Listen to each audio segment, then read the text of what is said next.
can't step to X, but if I wanna be the best alive in this game next, and there's some reckless shit that I gotta address.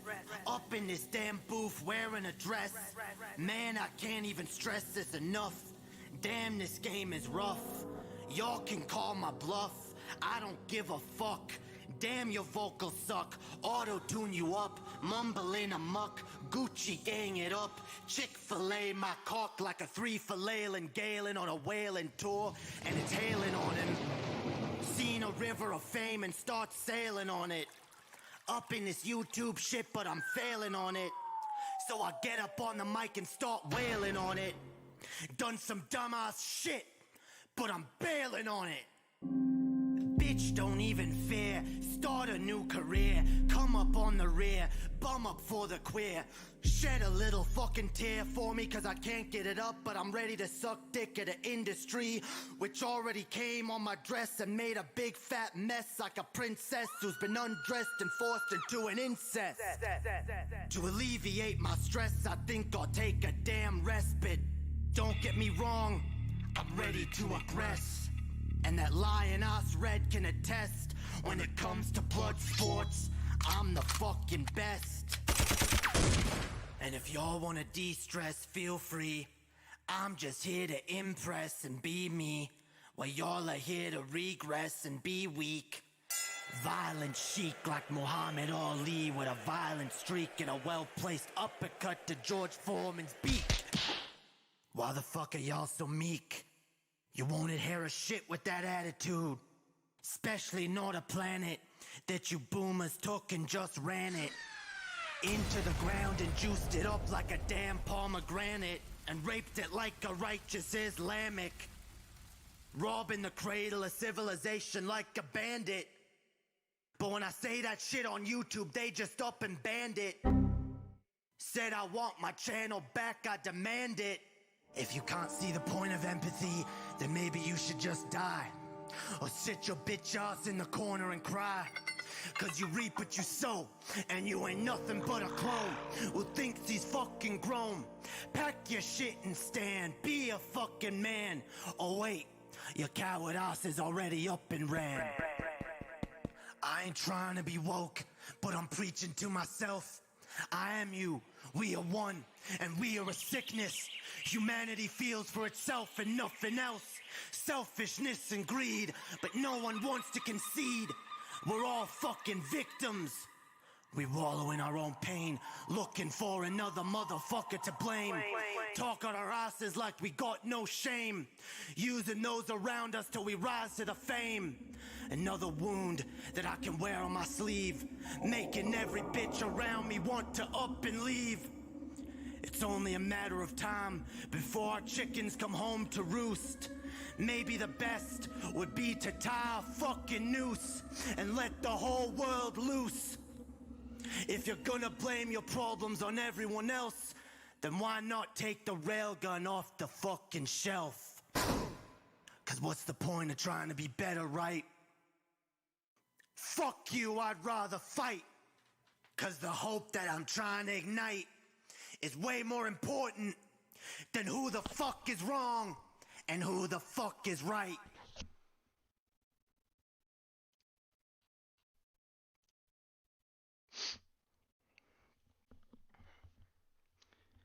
Yo, what? Oh, can you all hear me? Yeah, what? No? The fuck?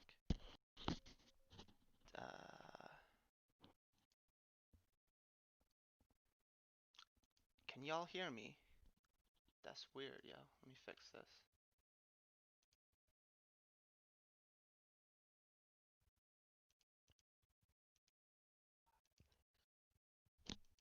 Hells yeah. Okay. There we go. What up, y'all? Welcome.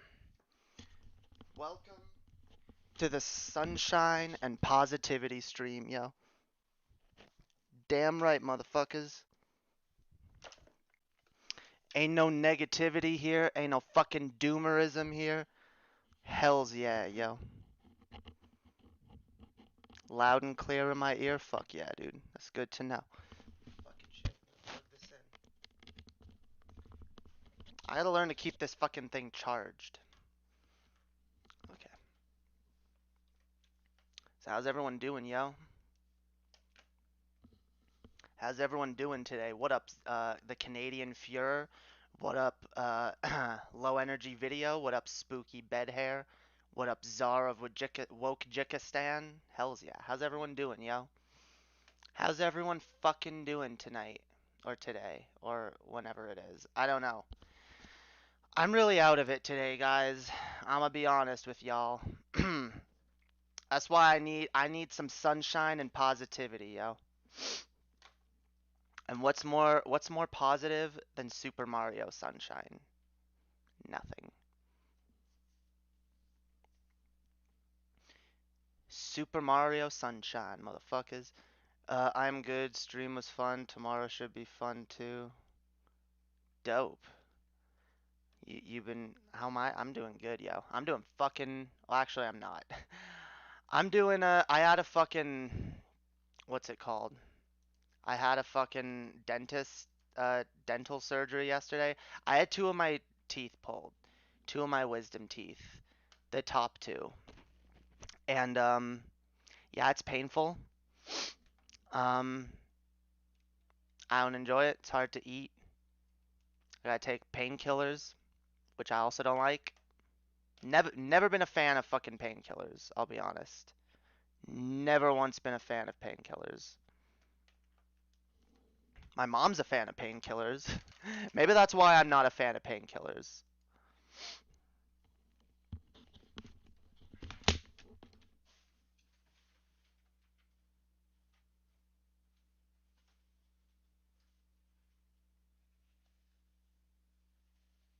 Positivity.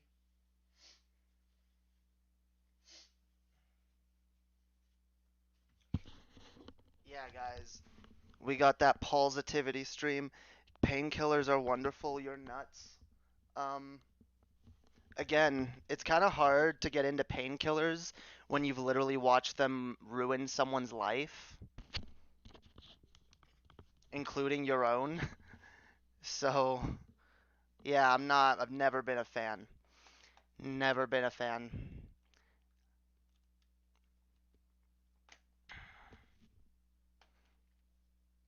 Um, Opiates don't get me high.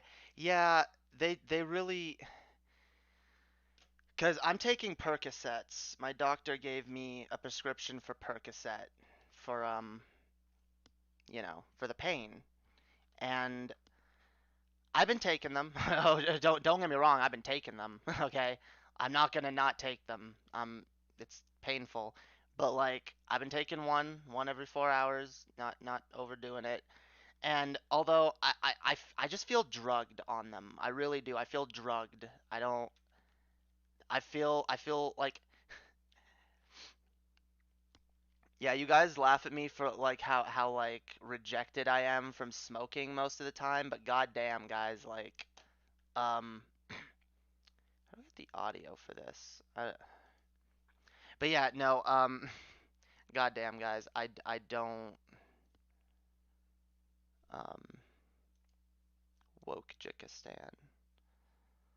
Where the fuck is okay, I gotta close shit and then I gotta open the fucking whatever. We don't need the audio for the game. In fact, it might get us copyright flagged because this isn't Twitch. I am gonna start doing more of these streams on Twitch, by the way, guys. So, oh, did I? Let me make sure I didn't put it in there because I'm a fucking moron. Okay. That's fine. I'm gonna put my Twitch link in the description though, because I want people to subscribe, yo. Because I'm gonna be streaming. I don't want to do too many game streams on my YouTube channel because I know not everyone here enjoys them. Well, dude, weed and opiates are two different things. Weed is all natural, yo. I'm fine with that. I'm not fine with opiates.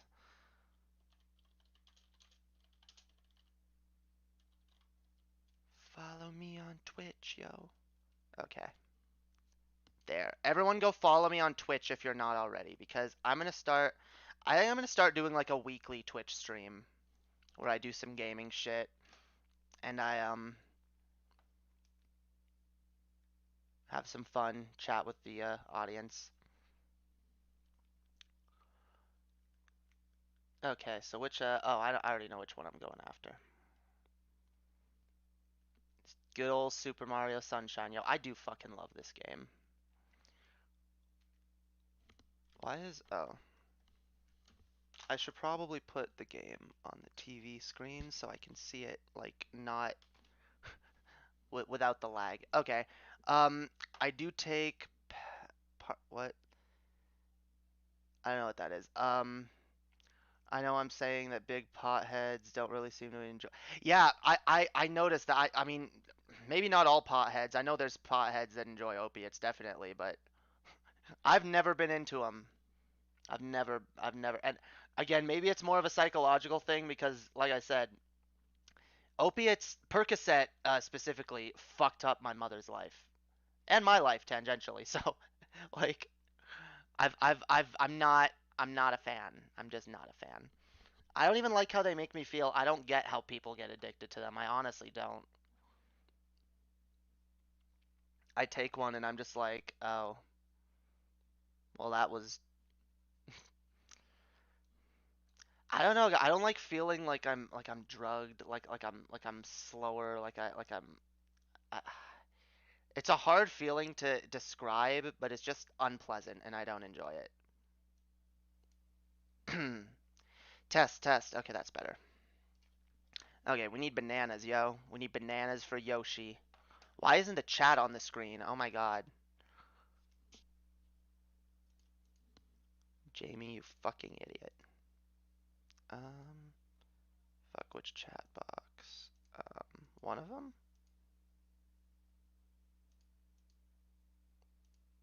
Is it this one? I think it's this one.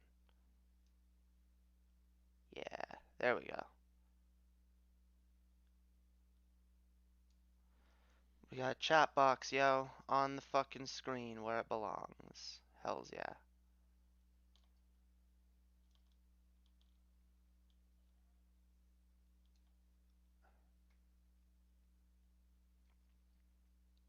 Um, just followed you on Twitch. You have to shout me out and sing a song. That's the law. Okay.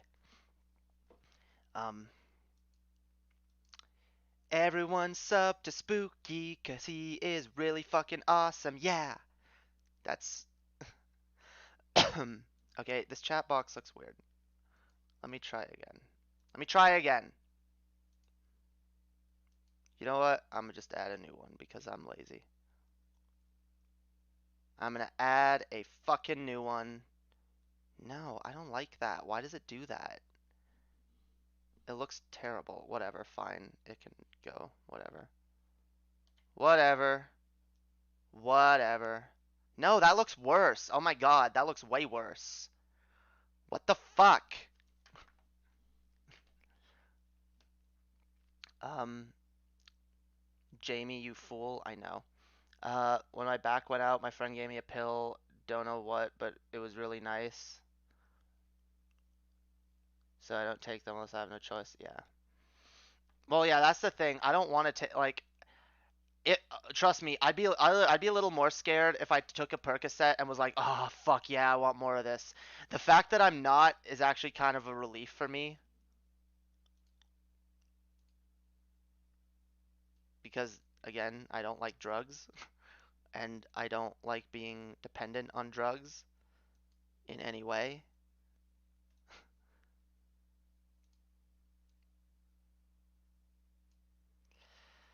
Okay, the chat box has a weird theme. I don't like it. In fact, I despise it, but I don't know how to change it. So it's just gonna be whatever. It's gonna be a dumb chat. Oh, wait. Oh, that's better. No, it's not better. Whatever.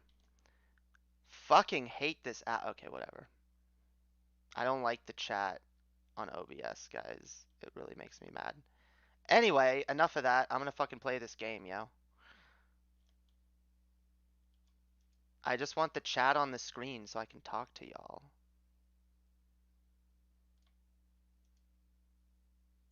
Toss a coin to your streamer, oh viewers plenty. Hell yeah.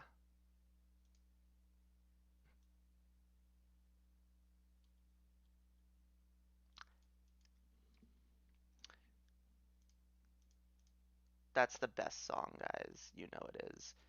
Speaking of which, y'all can toss a coin to your streamer.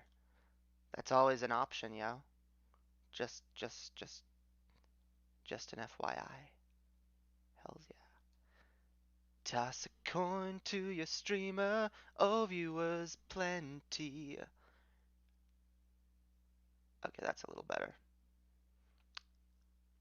Whatever, still looks like shit. I don't know why the chat looks like shit. I can't change the font. I don't know how. And I'm not in the mood. I'm not in the mood to try and figure it out. I'm trying to stay positive today, guys. I'm in pain. I'm not.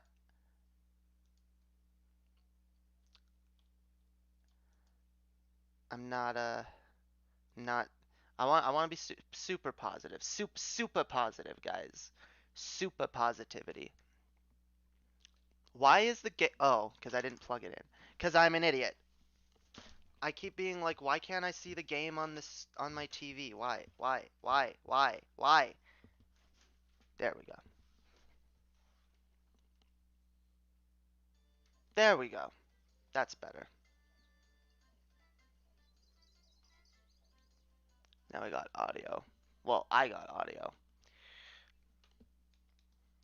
I don't think YouTube still copies copyright strikes people for audio, but I mean Nintendo. I don't think Nintendo still copyright strikes people for audio, but I don't know.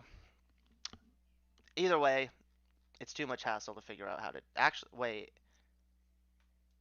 Shouldn't it just be that easy? Hang on. Let me try this.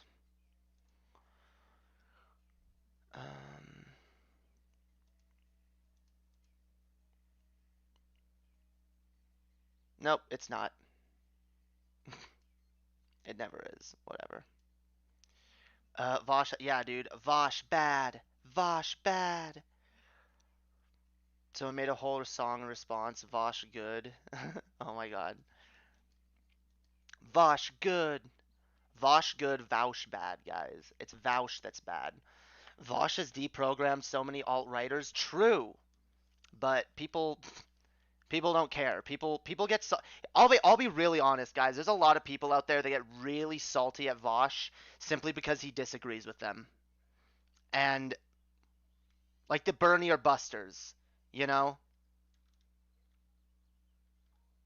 Just because Vosh doesn't fucking think that it's fucking a responsible choice to whatever. I'm not gonna get into that because, like I said, I'm trying to be more positive. I want a positivity stream. I don't want to. I don't want to. I don't feel like getting into arguments with because I know there's people in my chat that are Bernie or bust. I know there's people that don't like Biden one bit. I mean, I don't like Biden either, but whatever. You guys know. You guys know the deal.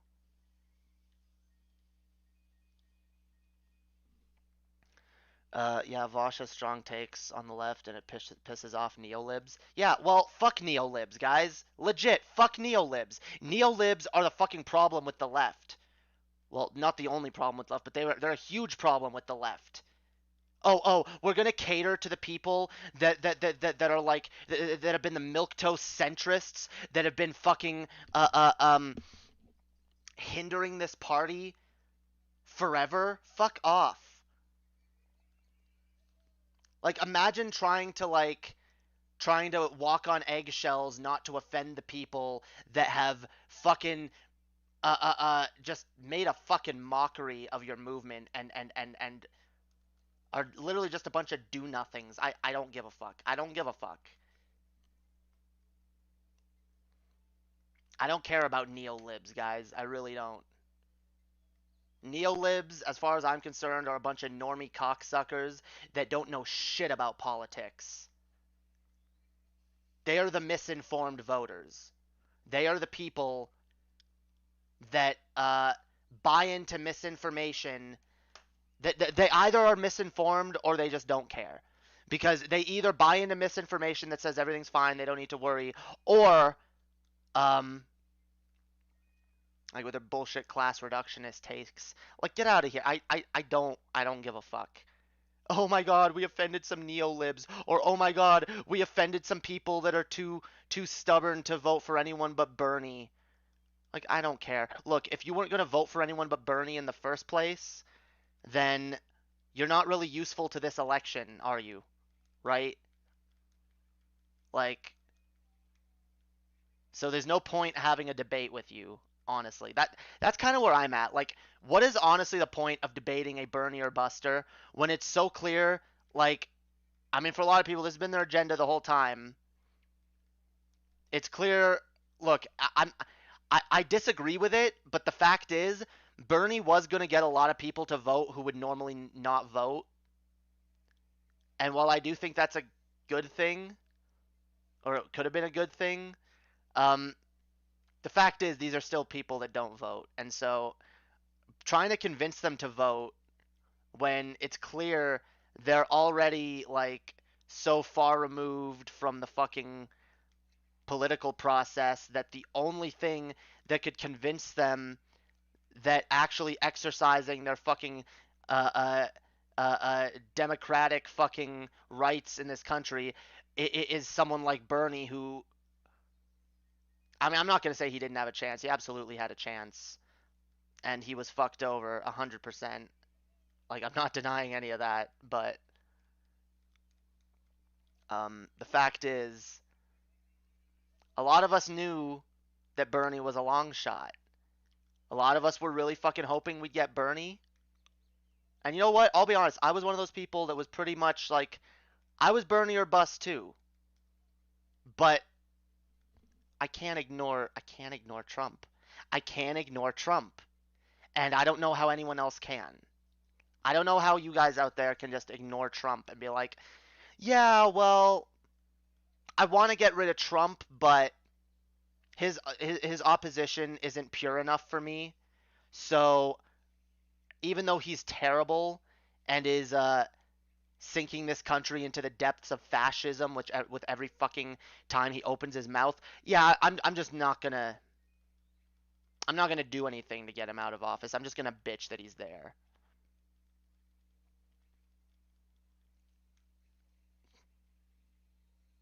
I'd much rather focus on fighting for progressivism when we no longer have to worry about fucking fascism banging down our doorsteps. Um, I guess this election is the only one that matters. I didn't know the election stopped after 2020. When the fuck did I say that? Are you responding to me or the people that I'm responding to? Because some people seem to be acting like that. Yeah, the Bernie or Busters seem to be acting like that. Where it's just like, oh my God, we can't elect someone we don't like. This person will be president forever. Like, what if we vote in Biden? Like, we're just always gonna have Biden, right? We're never gonna be able to go further left than Biden if we vote in Biden. That's a weird defeatist attitude to have when you accuse people of being doomers constantly.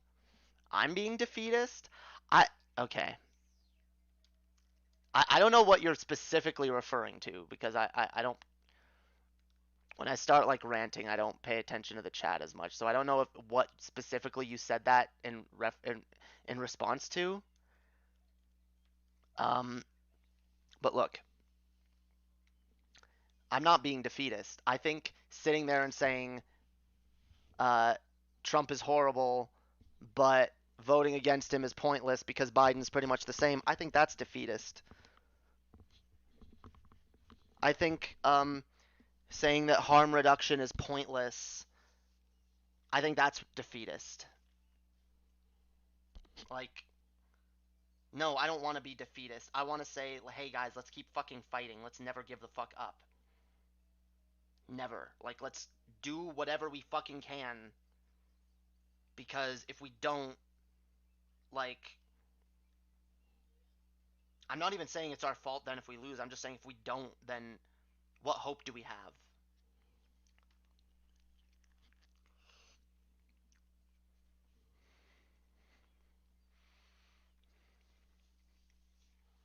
Oh. No, I didn't say there's no point in courting Bernie voters. I said there's no point in arguing with someone who is so vehemently on the Bernie or bust train, especially at this point, because it's clear. I mean, that no matter, it's clear nothing Trump does at this point is going to convince them that he needs to be voted out of office. Nothing, like I don't see what's going to convince the Bernie or busters. It seems to me that when we argue with Bernie or busters, all we really do is make them more mad, and in a lot of cases, reinforce. And I don't agree with this take on their part, but I do feel like to a lot of them, they feel like we're just reinforcing the reasons why they don't want to vote in the first place. And again, um, I think it's kind of immature, honestly. I think the way people act and the way people like get really salty at someone trying to convince them that Biden is the right choice, like I think it's kind of dumb. But again, I can see where it's coming from. I can't be 100% mad at it because I do see why people feel so I'm not being short-sighted, dude. I'm literally looking at all sides of this right now. I am telling you that I fucking fully understand where the Bernie or Busters are coming from. I understand why they don't want to vote, and that's again why I don't want to argue with them because I feel like it's just making them more mad. It's making them more mad and reinforcing the idea that, oh my God, like people are trying to vote shame us or whatever. Like, I'm not trying to vote shame people. I'm not trying to tell people what to do with their votes. I'm trying to advocate for the most pragmatic course of action. And I think acting like, yeah, it's super immature to be annoyed when people shame you for not propagating a broken system. You're not propagating the system by voting for it. You're not. You're using. I've made this analogy before where it's like, well, I've tried. I've had trouble coming up with a decent analogy for it, but it's like it's like we're in like an alien invasion, okay? And Trump is the aliens, okay? And you as a you as a person, right? Wait, am I mixing up my analogies? Maybe this was an analogy for something else. I'm bad at analogies, guys. Guys, it's like they're giving you one little bit of power to fight back, and you're saying, no, I'm not going to use it because. Yeah, it's like being an anti-gun person that, like, there's an alien invasion, and you're like, well, I don't want to propagate the use of guns, so I'm not going to fight back. Instead, I'm just going to sit back and wait for this hypothetical solution that might, at some point, uh, uh, you know, help us destroy these aliens. You know, that hey, that there's some scientists working on some like vaporizing technology. So that's fine. That'll hopefully work because that'll ultimately be the ultimate solution, guys. I mean, um if we just are able to like press a button and vaporize all the aliens, then no one has to engage in violence. So me being anti-gun, even though there's aliens attacking my house right fucking now, I'm gonna sit back and say no, no, I don't feel like it. I don't feel like I don't want to propagate the fucking system. I don't want to propagate gun use because I'm against guns, even though there's literal aliens fucking busting down our fucking cities, terrorizing the streets. And we're given a little bit of power, a little, not even a whole lot, but a little bit of power to fight back. And people just go, it's not worth it. You know, it's really not, guys. I mean, I could take this gun and like shoot these aliens and maybe it'll stem the tide a little bit, but it's not a perfect solution, guys. It's just not. It's not a perfect solution. I don't like non-perfect solutions, guys. I until we have the perfect solution, the perfect candidate, I'm not gonna get involved. And yeah, I think it's pretty clear you don't care about understanding the other side. That's not true. Again, I can see it from the other perspective and say, look, I understand. You feel dejected. You feel You feel like you fucking put a lot of hope into the system. You feel like you've been burned before in the past, and it's fucking frustrating. I get it. You feel like you put your hope in Bernie. You feel like I'm not propagandizing for Biden, dude. I don't like Biden. As far as I'm concerned, we can as long as we get Biden in office for a day, we can impeach him the next day. I don't give a fuck. I don't like Biden. I don't think he's a good person. I just think Trump is infinitely more dangerous. And that's where I'm at. Anyway, I don't want to I don't want this whole stream to be about this. I've made my arguments, guys. I've made my arguments. I don't see like I am trying to understand the other side, but I don't see from your perspective like what is the benefit to not voting for Biden. It seems like just it seems to me like it's just like I'm upset because the system is broken and I don't want to get involved. Holy fuck, dude, I'm going to say right now, if you want to dude, I'm not infantilizing the other side. If you want to make actual arguments and explain to me the perspective of the other side. And keep in mind, infantilizing. I held these positions up until like 4 months ago or 3 months ago. I was making these videos. I was making Bernie or bust arguments. I was like, guys, the system is broken. Why are you going to give your vote to someone who doesn't earn it? Why are you going to give your vote to someone who doesn't care to listen to you? Why are you going to, like, Biden is a rapist. Biden is a fucking piece of shit. I was saying all kinds of shit.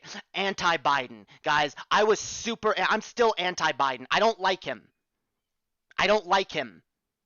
But Trump is worse. Trump is dangerous.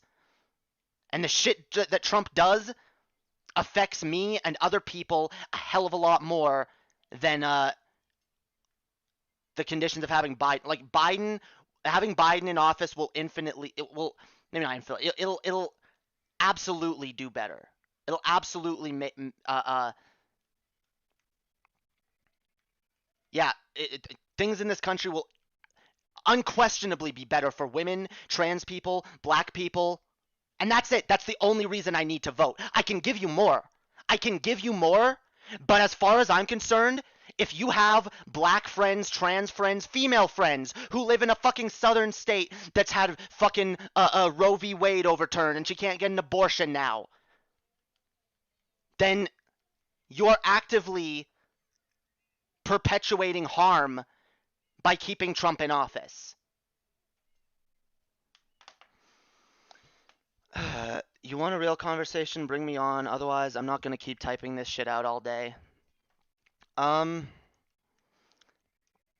don't know. I don't know if I want to have a debate about this right now. I mean, I could bring you on for a minute if you want to like explain your argument, but I don't want to like I said, guy, I'm trying to just relax today and have a bit of a positivity stream. My fucking tooth is still killing me. But like I wouldn't mind bringing you on if you want to like explain your side of it, but if it's going to be a debate that's going to go on for hours, then I'd say maybe another day, because I'm trying to do a more chill stream right now. But I wouldn't mind having this conversation with you, dude. I enjoy having good faith conversations with people about their differences of opinions, okay? And I'm not trying to like disparage anyone. I'm just trying to explain this the way I see it. And the way I'm not even like, and maybe it's a little hyperbolic to say that Bernie or Busters are immature, okay? I'm not trying to say they're all immature. I think part of it maybe comes from a slightly immature place.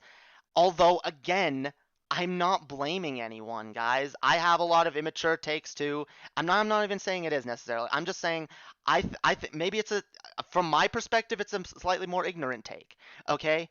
And again, you might disagree, but I don't see the benefit of not voting for Trump, not voting for Biden. I don't see the benefit there. And if you believed in Bernie, Bernie believes in voting for Biden. Okay? And here's another thing, guys. Those of you that desperately want Bernie to be in power, The only power that Bernie's going to get is if Biden gets elected. Bernie is going to be able to do absolutely nothing under 4 more years of Trump. Absolutely nothing. Like zero. Like if you think you think Bernie's not going to be able to get his agenda done under Biden, it's a fucking joke if you think he's going to like you're basically the way I view it is basically conceding any little bit of power that we might have because I mean, I'd like to explain my position. I'm just not just interested in getting on a soapbox and getting shooed away before me. No, I understand that. I'm it's not that I want to bring you on to explain your position and then shoo you away. I'm just not really, I'm not like, I don't have the energy for like a hardcore debate right now. But yeah, maybe later on this week, if you're interested, I can bring you on and we can discuss this topic. But again, and here's the thing, dude. Here's part of the reason why I don't want to argue about this is again, I understand you have a difference of opinion and I understand you have your reasons for coming to that position and I understand that you're probably not going to change your mind. And drumming up antagonism like I'll use you and me as a perfect example. Drumming up antagonism between the two of us when it's clear we agree on like 90% of the issues, we just don't agree on how to move forward when it comes to this election. You know, you have a different point of view than I do, and so really like am I going to convince you to vote for Biden? Probably not. Are you going to convince me to stop advocating for Biden? Probably not. So I'd rather focus on shit that we agree on rather than drumming up antagonism between people that should be allies on most things. And I think that's where Vosh is at right now too. And initially I was a little in disagreement with him because I was like, in fact, I was like, you know what? If Vosh isn't going to talk about like if Vosh isn't going to argue with lefties, then I'll argue with lefties because you know what? Lefties need to be argued with. But I really do think there's a better time and place for that, and that's after we've elected Biden. Then we can because you know what? This whether or not to vote for Biden shit is meaningless right now. Like I mean, yeah, I like more people voting for Biden because I want him to get elected. I want Trump out of office. But at the end of the day, um, trying to convince people to vote when they don't want to, like that's never been my goal. I don't want to tell people to vote if they don't want to vote. So it's pointless. I'm not trying to change your mind at all. I just want you to realize there's valid points on both sides and stop denigrating people who won't vote for Biden because that attitude hurts the left. I'm not even denigrating. All I'm really doing is disagreeing and offering my positions. Okay? I'm trying to offer a concrete argument for why to vote for Biden. And yeah, I might get a little hyperbolic and I might get a little uncharitable, especially when I'm ranting about something. God damn it, where's the rocket thingy? Why do I have this? This is dumb. Um, I need the rocket thingy. Yeah. Uh, are you interested in reading any of my published Google Docs on the first democratic elected Marxist in the Americas? If not the world, uh, if not the world, I'm gonna be like, yeah, I'll take a look at that at some point. People have tied their ego balloons to Bernie, same as yeah. Um, I don't know. I like I said, I get it. I wanted Bernie too. And there was a point where I was like, no, I will not settle for anything less than Bernie. But then I realized, do we honestly get to like make that like demand? Like, do we have a country that's gonna listen to us? Um, I get it. I get like not compromising. But at the same time, the way I view it is, okay, we can say I'm not gonna compromise and I'm gonna keep um I'm gonna fight for all or nothing. But the problem is, the way I see it, then you just end up getting nothing. And I don't want nothing. I'm sorry, I don't want uh trans and women's rights to be stripped more and more from this country. I don't enjoy the terrible handling of COVID and the BLM protests and all of this. Like I don't want it. It needs to end. It needs to stop. Like, and maybe some people don't view that as important as I do, but oh my God, Trump is bad. Trump is bad for our collective health, guys. He is. You will not convince me otherwise. I know Trump's bad for my mental health. He's bad for the mental health of a lot of people I know. And a lot of people are just fucking done and just ready for it to be over. I'm ready for it to be over. A lot of people are ready for it to be over. And a lot of people that lost their fucking health care and that have been deported or put in camps or any other number of things are ready for this shit to be over. And I can't look at those people that are suffering under a Trump presidency and say, yeah, but we need to hold out for Bernie though, guys. I know more people are experiencing harm, losing their rights, and just generally suffering under a Trump presidency. Like, I'm sorry, I'm trying to be charitable, but I don't see a counter to that. Not one that makes sense. And that isn't rooted in at least a little bit of fucking irrationality.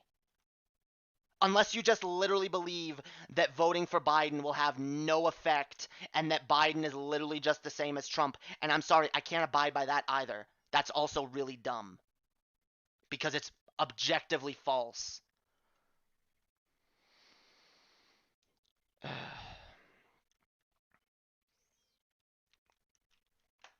Alright, fuck it.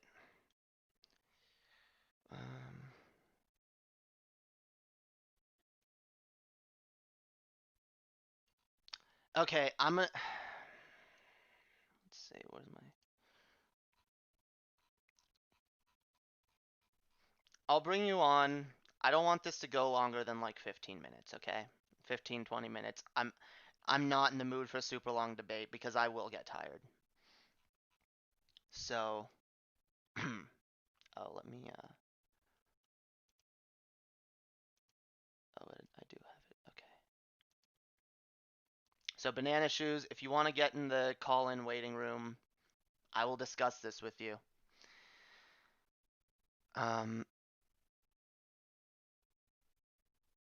What?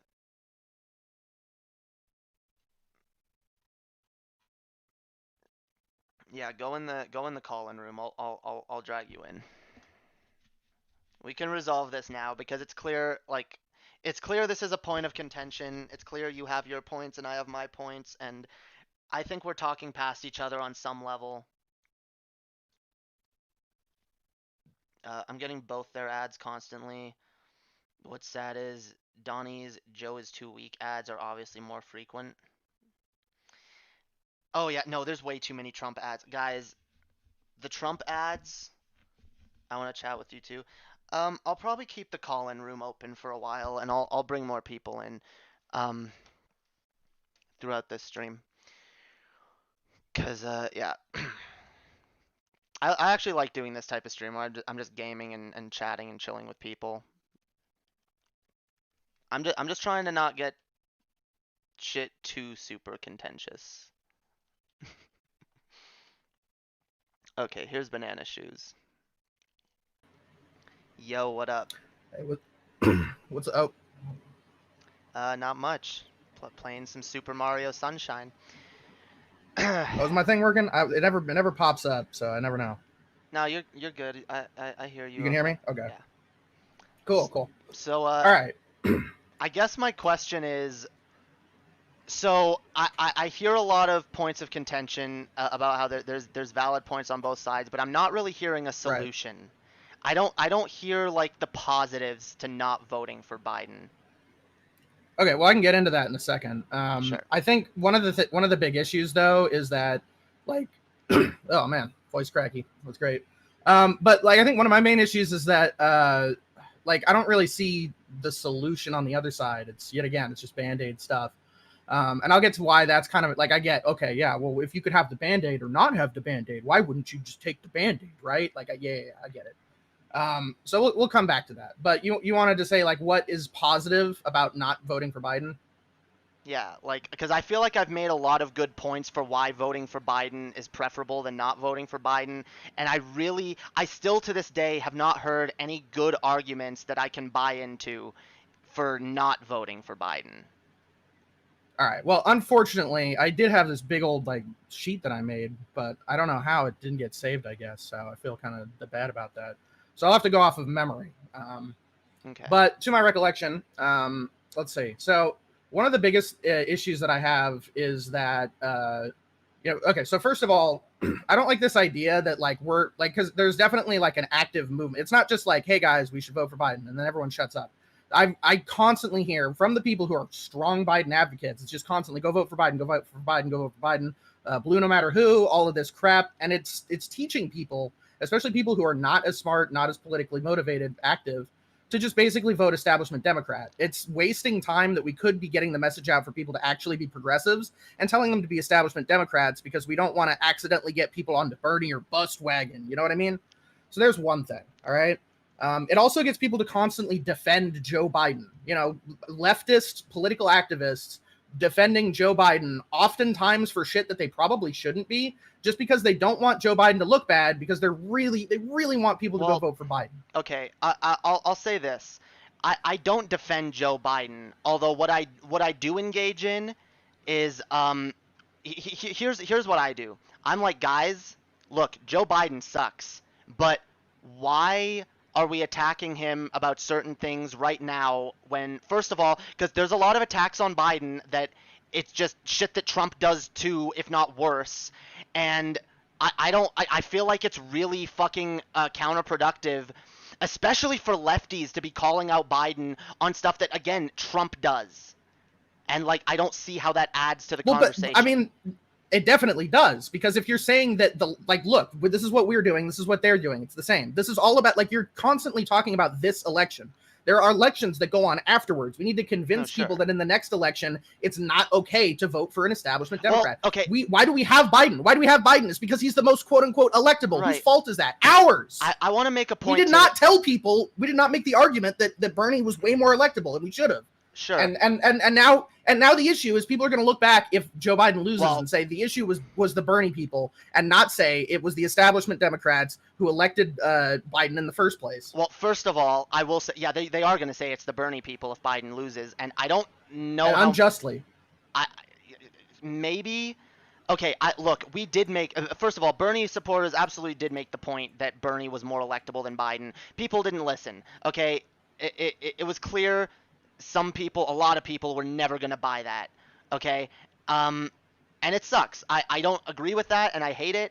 But look, I don't think we're telling people, I'm not telling people vote blue no matter who, not by a long shot. I'm saying vote against Trump. That's what this, like, and because I absolutely am thinking about other elections too, which is why, I think we need to get rid of Trump. I think we can't focus on real progress as long as we have someone like Trump in office who is actively... All right, well, now, okay, so we're going to get to a big disagreement here, and I understand this is going to be controversial, but I got to say it. I don't think that kicking the can down the road by electing Biden and having things stay about how they are until we can get another Republican demagogue is going to be better than suffering through 4 more years of Trump. Okay, wait, then explain to me how voting for Trump isn't just kicking the can down the road. It is, but it's giving us a better chance to actually pick up the can next time. Is it? Is it? Like, yeah, it is, because listen. No, hold on. Let me explain my argument. So we have Trump right now. He sucks. People are active. They're motivated. They want to go out and do something. They want to vote for someone who is absolute dog shit. They want to vote for Joe fucking Biden. That's how motivated people are right now. They are rabid. What happens if Joe Biden's in office? All of those people go back to sleep. They're done. They don't care. They were there to vote against Trump. They're not voting for the left. Don't deny it, because it's true. Okay, And what are those people going to do when next time we have Kanye West come in, or whoever the fuck else, some crazy right-wing demagogue come in, and they're going to have 4 to 8 years, and maybe they're going to be way worse than Trump. I don't think Kanye is going to get elected ever. I think. Okay. Well, let's go back in time. Do you want to predict that Donald Trump isn't going to get elected? Because a lot of people made that prediction. Okay, but I feel like Kanye has literally fucked himself in this election cycle and made it so that. Okay, it doesn't have to be Kanye. He's. No, sure. Not in this election cycle, sure, but I agree. No, I don't think he's. I think his actions in this election cycle have made it so that he's far less likely to ever win in the future. But I mean, it doesn't need to be Kanye. Sure, and I do fully accept that there could be someone worse than Trump. Okay, a lot of people have been saying it might be Tucker. I'm not happy about that prospect either. But here's the thing. Right now, the person we have is Trump. And we know what fucking Trump is. Well, actually, we know to some extent. To some extent, we don't know what he's capable of. But we've seen a lot of the shit that he's done. The way I see it, it's not kicking the can down the road to vote in Biden. It's taking a step back and regrouping. Now again, that's all right. Hold on, argument, and hold up, because I somewhat agree with you. I think now this is kind of the whole reason I wanted to come on, is that I think I finally got you to concede a point. I don't think, like, obviously you got change your position. That's fine. I wasn't trying to get you to change your position. I don't want anyone to change their fucking positions. I don't give a fuck. But it sounds like you just said that there is a legitimate reason, what I just said, my strategy there, that is kind of a legitimate reason, to not want to vote for Biden. You disagree with it. You don't think it's the right way to go. I understand that. But it is logically sound, right? Well, okay. So what you said earlier, when you said that when we vote for if we vote for Biden, all the Democrats are going to go back to sleep.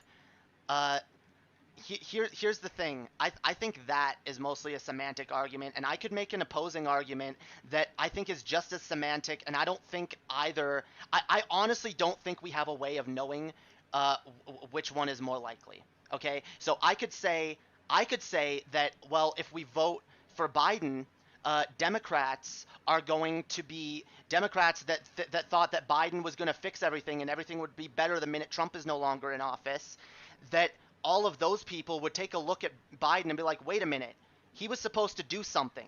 Where the fuck is the why is shit getting worse? Okay, well, I mean, if you're just going to say it's just semantic, then I can just say that, okay, well, you just have a semantic argument that Biden's going to get into office and he's going to do all these great things and we're not going to be followed up by a Republican president. It's all semantic. First of all, I don't believe Biden is going to do anything. What's the point of that? I don't believe he's going to do anything great. I believe he's going to undo a lot of the shit that Trump has done.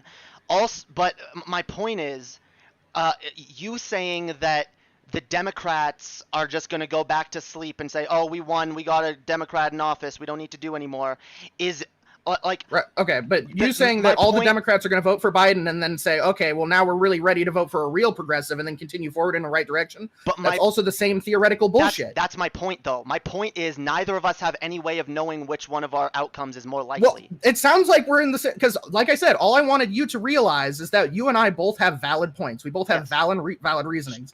You do not have the objectively right position, and I'm not an idiot. That's all I wanted to fucking point out. Well, I wasn't is that both of us have valid reasons to vote to do what we want to do. Neither of us are necessarily wrong per se. This is all theoretical probability, and we're both making our predictions. So nobody can be wrong. Okay, here in terms of what the Democrats are going to do, what voters are going to do, in terms of that kind of speculation, I agree. Neither of us can be right or wrong. I still do believe that Trump.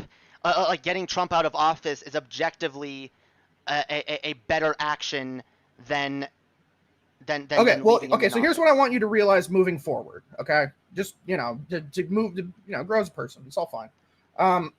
So what I want you to realize when you ever talk about the anti-Bernie or busters or whatever, I want you to realize that it's not an emotional thing.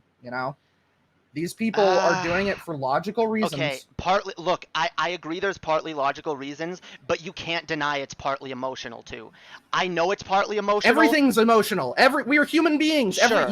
What you're doing is emotional. You're emotionally attached to this idea of we need to protect these groups of people and we need to vote blue no matter who because of that. So you have an emotional attachment. I'm not. So everyone has an emotional attachment and a logical attachment. I don't what's the point? Exactly. Well, I don't even understand the point of that distinction. Well, I'm just saying the idea, like, because I personally experienced, like, I was really bitter when Bernie dropped out. I was angry, and I was like, and I'm not trying to like project my own like feelings on other people, but I could tell that a lot of other people were just really fucking angry. A lot of people I knew were just like, you know what, fuck this whole thing, and even people that I had heard previously say, okay, we need to say Bernie or bust, but of course, if Biden gets the nomination, we need to vote for him. I witnessed people switch that position, say, no, fuck this, I am Bernie or bust, when I felt like it wasn't logical to be Bernie or bust anymore. But again, like, I can see why people have come to that position. I don't disparage anyone, and maybe it's a little uncharitable to call people idiots for holding that position. I do recognize that I am streaming, and I do get a little hyperbolic, and Sure, you know, I understand that. I'm not trying to say that all Bernie or busters are idiots. I have a lot of Bernie or bust friends. Right, and I understand that when you talk about that, you probably have specific examples of very specific people who probably Right. did not have very charitable opinions. No, exactly. So like I do get that. And that is But, the thing. but you know, but that's why I come on here. You know, do keep Right. in mind there's people like me out there who have strategic reasons, who are active political leftists, who have reasons for doing the things that they want to do. You know, Look, I probably should make a better effort at distinguishing between my arguments against a broad group and my arguments against the worst examples of that group.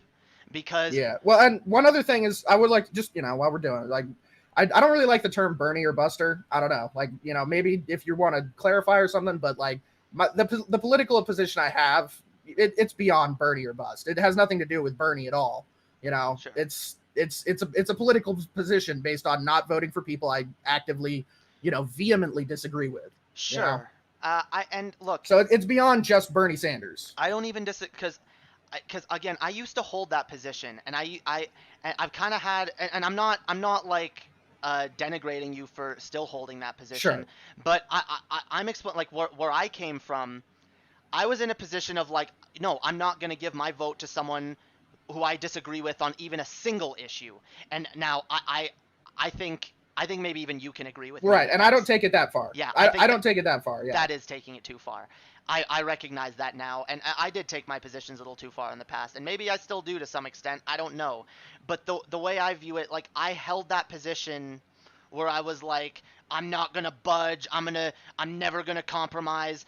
But then I took a look around and I realized, well, if I never compromise, like, I'm not taking any action. I'm not doing anything. I'm basically just here's my waiting position. for the perfect conditions, which are never gonna come. And I'm curious to hear whether you think this is too much of a purity test or not. But my purity test is I'm a single issue voter. If you can just get on this one single issue, I'm in. I want to see the denigration and just eventual destruction of the capitalistic system. If you can convince me that you're actually against capitalism and you want to actively work towards bringing down the corporations and helping workers, and actively creating socialist policies, then I will vote for you. But so far, I don't see that. It's just not out there, and I think I think that should be fair enough. Well, I think that should be a fair enough single issue vote thing. see, I agree with you there, and I'll be honest. Bernie Sanders is actually what moved me from that position, because I used to hold that position. Well, not and yeah, I'm fully with you on the socialism thing. Destroy capitalism 100%. But my position was I wasn't exactly a single issue voter, but I was like, okay, unless a politician ticks all my boxes and is perfect for me, or has all of the values that I find important, I'm not voting for them. And it was actually Bernie Sanders. I mean, like, well, I actually don't agree with Bernie Sanders 100%, but I see the good that he was trying to do. And so that's why I said, okay, no, I am going to be pro Bernie Sanders, because I think that he actually could do some good despite my disagreements with him. Because believe it or not, there's actually, like, I've gone through, I mean, you should know, you've been one of my oldest viewers. I know you don't watch super consistently, but I know you've been in and out Sure. over the years. And so Yeah. you've probably seen me have a number of different political positions. I've made rants against Bernie and AOC in the past. I've said, Right. like, all politicians are corrupt and there's no point in engaging with anything. And So basically, like where I'm coming from, I am actively trying to grow as a person. I don't want to just hold a position forever and never budge on it. Like I want to come to better positions. And that's kind of what I'm trying to do here is help people come to what I view as better positions. And well, I don't want to shame people for their positions, and I don't want to alienate people for holding different positions either. I don't want you to feel like I'm trying to like, even change your position or like uh, uh, denigrate you for holding it. It's not. I don't take it personally. I do. I mostly. I'm almost offended on behalf of other people. You know what I mean? I Like mean, I don't know. I'm not a person who gets very offended, but like I don't. I do. I was a little bit frustrated, and I think part of it's not just you specifically, but Vosh obviously has his opinion too, and I watch him from time to time. right. But like there's a lot of people who are very vehemently anti. People who vote for Biden or people who won't vote for Biden. And it's just, I think that it's ridiculous to be that, Look, vehemently against it, especially, because like, and I think maybe more, some of these people are starting to realize it, but like, I remember Vosh saying a couple days ago or something that like, oh, and if Biden loses, then like right after the election's over, I'm just going to constantly hammer these guys like, fuck you pieces of shit. You wouldn't vote for Biden. You're the reason we lost. Fuck you. I don't want you in our movement. It's like, wow, that's really mature. Yeah. You don't want this entire chunk of far left-wing people in your movement because they didn't agree with you on one election. I don't know whether he actually meant that or not, but look, here's the thing. I, cause He did seem like he was a little bit upset at the time, but yeah, I mean, here's the difference. He's a lot bigger of a streamer. He should watch his words a little bit more. sure. But honestly, and Biden is actually not Biden, Vosh. That's actually part of the because I'll be honest. Vosh has been saying more recently he doesn't want to debate lefties on this type of shit because, Right. and I agree with him. Look, here's the way I see it. We're all comrades, okay? There's no point in like making enemies with people who we agree with, and that's why I Yeah. began this topic. That's how I began it. I was like, look, I really don't want to argue with people who Bernie or Busters. I feel like it's just counterproductive. I feel like the more contention we bring up in the left, the more frustration and antagonism between lefties, the harder of a time we're gonna have having any kind of unity or getting anything done. And Oh yeah, I mean, I 100% agree with you. Like, I don't like, I really don't like having these conversations. I almost feel like I'm dragged into them. yeah, I'll be But like, I'll be honest, dude. The way I see it, Biden's gonna get elected, whether you like it or not. I think it's gonna happen. I think that that's totally a possibility. I Yeah. think that that's entirely possible. So- And what I've realized is like, I don't like yet again because I'm not trying to. I don't have a horse in either race. Like I'm just if it goes on the Biden direction, all right. I guess we're doing the Biden thing. I guess we gotta that's our new strategy. We're gonna things have gone the Biden route, and hopefully the people who voted for him they're right about their side, and we're just gonna trust that. Right. And if Trump gets elected, I really hope you guys are willing to say, okay, well, Trump got elected. That sucks. Now we got to look forward and look at our next political strategy. Probably Sure. something more aligned with what I was talking about. No. So whoever fucking wins, we all got to come back together. Sure, 100%, and that is why I do think like arguing about like who is or isn't gonna win. Now, okay, I do my one point of contention though is I do feel like if more lefties were on board with voting for Biden, we'd have less of a uncertain future. But again, I see why some people don't want to, and that's part of your strategy, and that's fine. So the way I see it, we have different strategies, but we're on the same team. So let's Sure. focus on how we move forward after this election and focus on how we can make things better because and how we can like fight together on the same team because we are on the same team and I don't want like I don't want like the election to be over and there to be a bunch of bitterness like oh you didn't vote this way you cost us this or you whatever like I know there will be some lefties that hold to that I'm not going to I'm personally going to say no like I don't believe anyone is entitled to anyone's vote. Okay, see, here's the thing: if Biden doesn't win, I'm gonna blame Biden. I'm not gonna blame Right. you. And the Democratic I'm not gonna blame establishment, too. Bernie. I'm not sure, but I'm gonna blame Biden and the DNC, and I'm gonna say, look, these people clearly didn't want to win. They didn't do what it took to win. Could we have stacked the shit in their favor a little better? Maybe, but overall, they've been pretty fucking terrible, and I don't blame a lot of people for not wanting to vote for them. So, Yeah.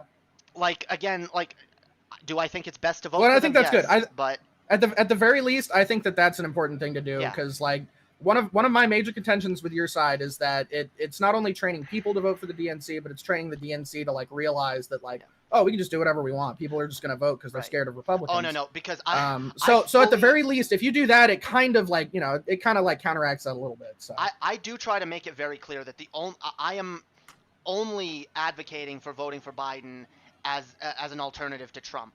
If there were right. any, if well, not any other, but depending on who else was in office, I probably would not be advocating for Biden at all. Yeah. Which is why, and yet again, because I can see why, I'm sure you've had conversations with people who are less charitable. Like the way I see it, I've had conversations with people who basically just view it as like either like this election's the only election, or just this is the strategy we Yeah. keep doing forever because fight the Republicans. So I mean, I can at least understand, like, yet again, because I get that I understand why people have the opposite opinion. I slightly disagree, but that's fine. People, they want to, get Trump out because they think Trump is especially bad. I get it. So there's just a disagreement over like the long-term impact, what's going to be better in the long term. Yeah. And I think that's the important distinction. Is it's not necessarily that either side's wrong or right or whatever. It's just that there is a disagreement over what will likely produce the best outcome in the long run. Sure.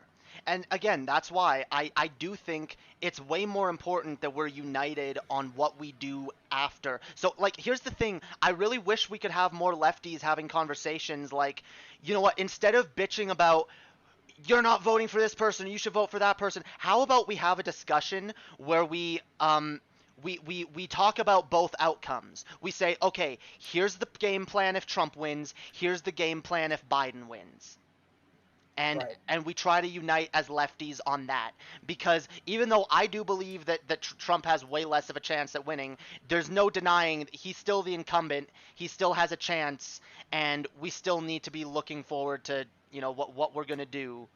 So Yeah, and that's a good point, because like, regardless of like, I haven't seen a whole lot of vehemently Bernie or busters. Like, maybe I'm just in the wrong circles. Like, I'll admit they're probably out there, but like I just haven't seen them. But like both those guys and the vehement go vote riding with Biden people, like, I feel like that what they don't realize is that they're like fighting tooth and nail for like 5 dudes who are not quite completely decided that live in Ohio, right? Like, that's the only people that matter, right? Most of these states are not battleground states, and the ones that are, most of the people have already decided. So like the actual number of Americans that like are getting the message, that need to hear the message and might be swayed one way or the other in a state that matters is so minuscule that it's almost like the conversation is just irrelevant.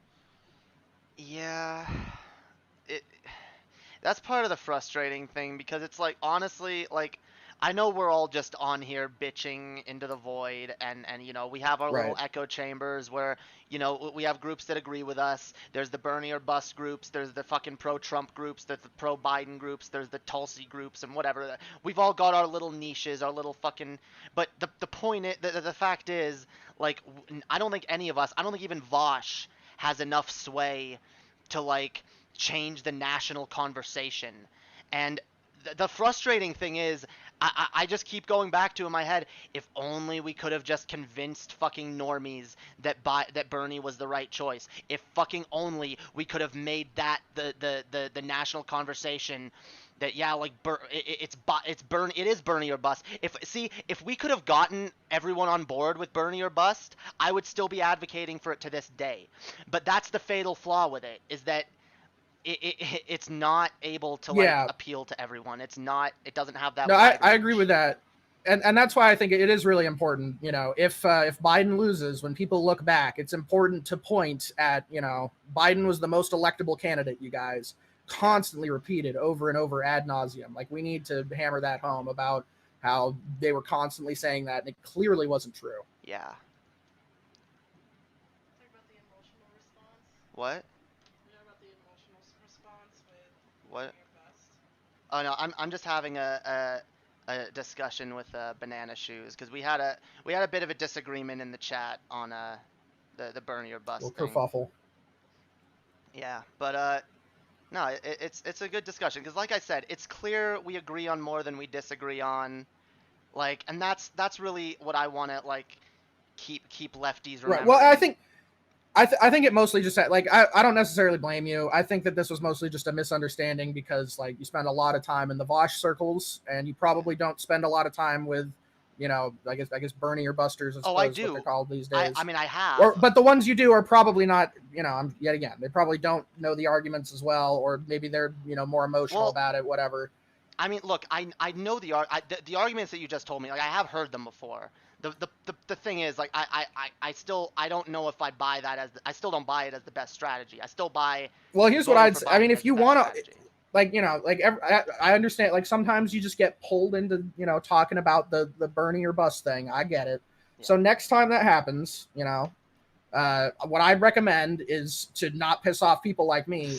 Hit the logical points, be real fucking, really steel man the position.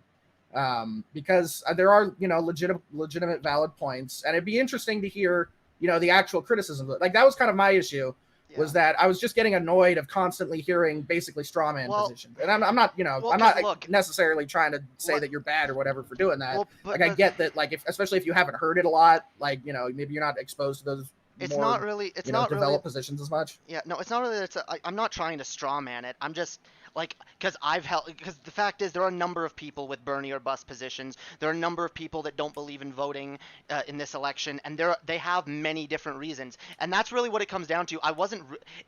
It's clear I wasn't really disagreeing with you. I was disagreeing with other people, right? Because there are people Sure. that are just really immature and they're just no, I'm just not doing it. Like there are people that it's really clear that they're just bitter, and when you ask them why, Right. Well, and there's also because people on the other side, right? Like pro Biden people that are just blue Sure, no matter who, so they're doing it for a dumb reason. But there's absolutely. But there's a reason why when I brought you on, the first thing I asked you was, what is your solution?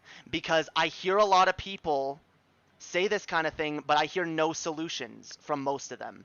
And the fact that I actually hear like an argument from you is heartening because there's a lot of people, some we both know who just refuse to like have any solution other than just everything didn't go how I want it to, so I'm fuck everything. Yeah. Well, I mean, I think maybe a solution, or do you mean like plan? Because I think those are kind of different. Either, honestly. Okay. There's people because like I think like anyone who thinks that there's a solution, like if they're like, because I feel like solution implies that there's like a correct path to go down, that logically Sure. like we just do these at A, B, C, and all of a sudden everything turns out fine. Like anyone who believes that is just, you're dumb. You're dumb. Like, get out of here. I don't want to listen to you. Yeah, no, but if you I- believe that there's like a plan of which like, okay, well maybe if we do this, it could possibly work out in that way. And like, Right. I'm willing to hear that out. But like, I don't believe that there's just like this is the right path and it's just so obvious and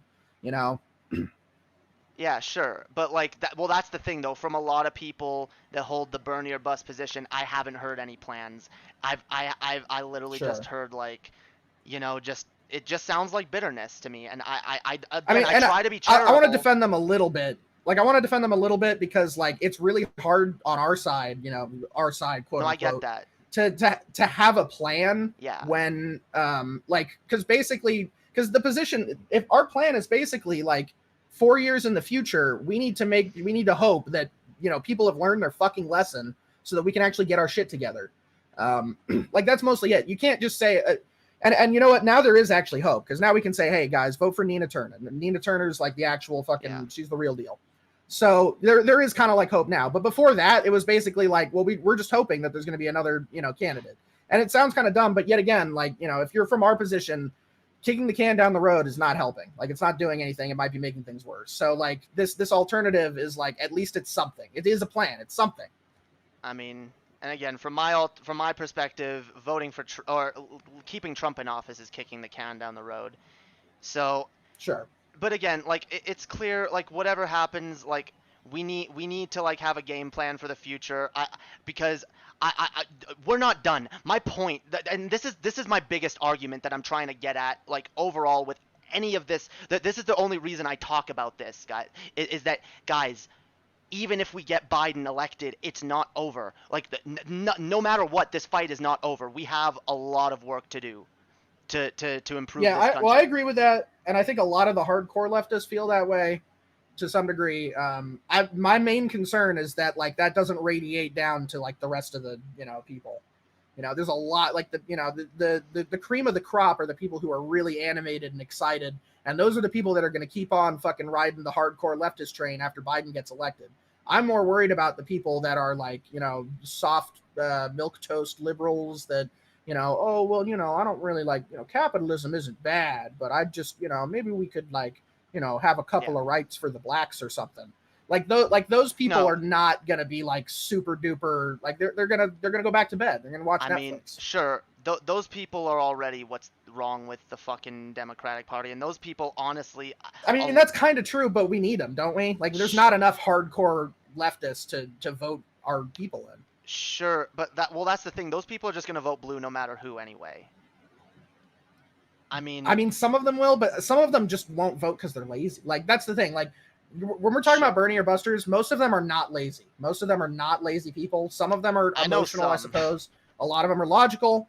But most of them are not just doing it because like, it sounds like a lot of work.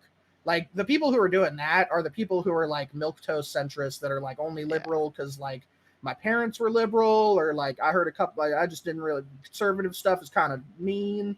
Like like whatever it is, like they're really not that into it. Yeah.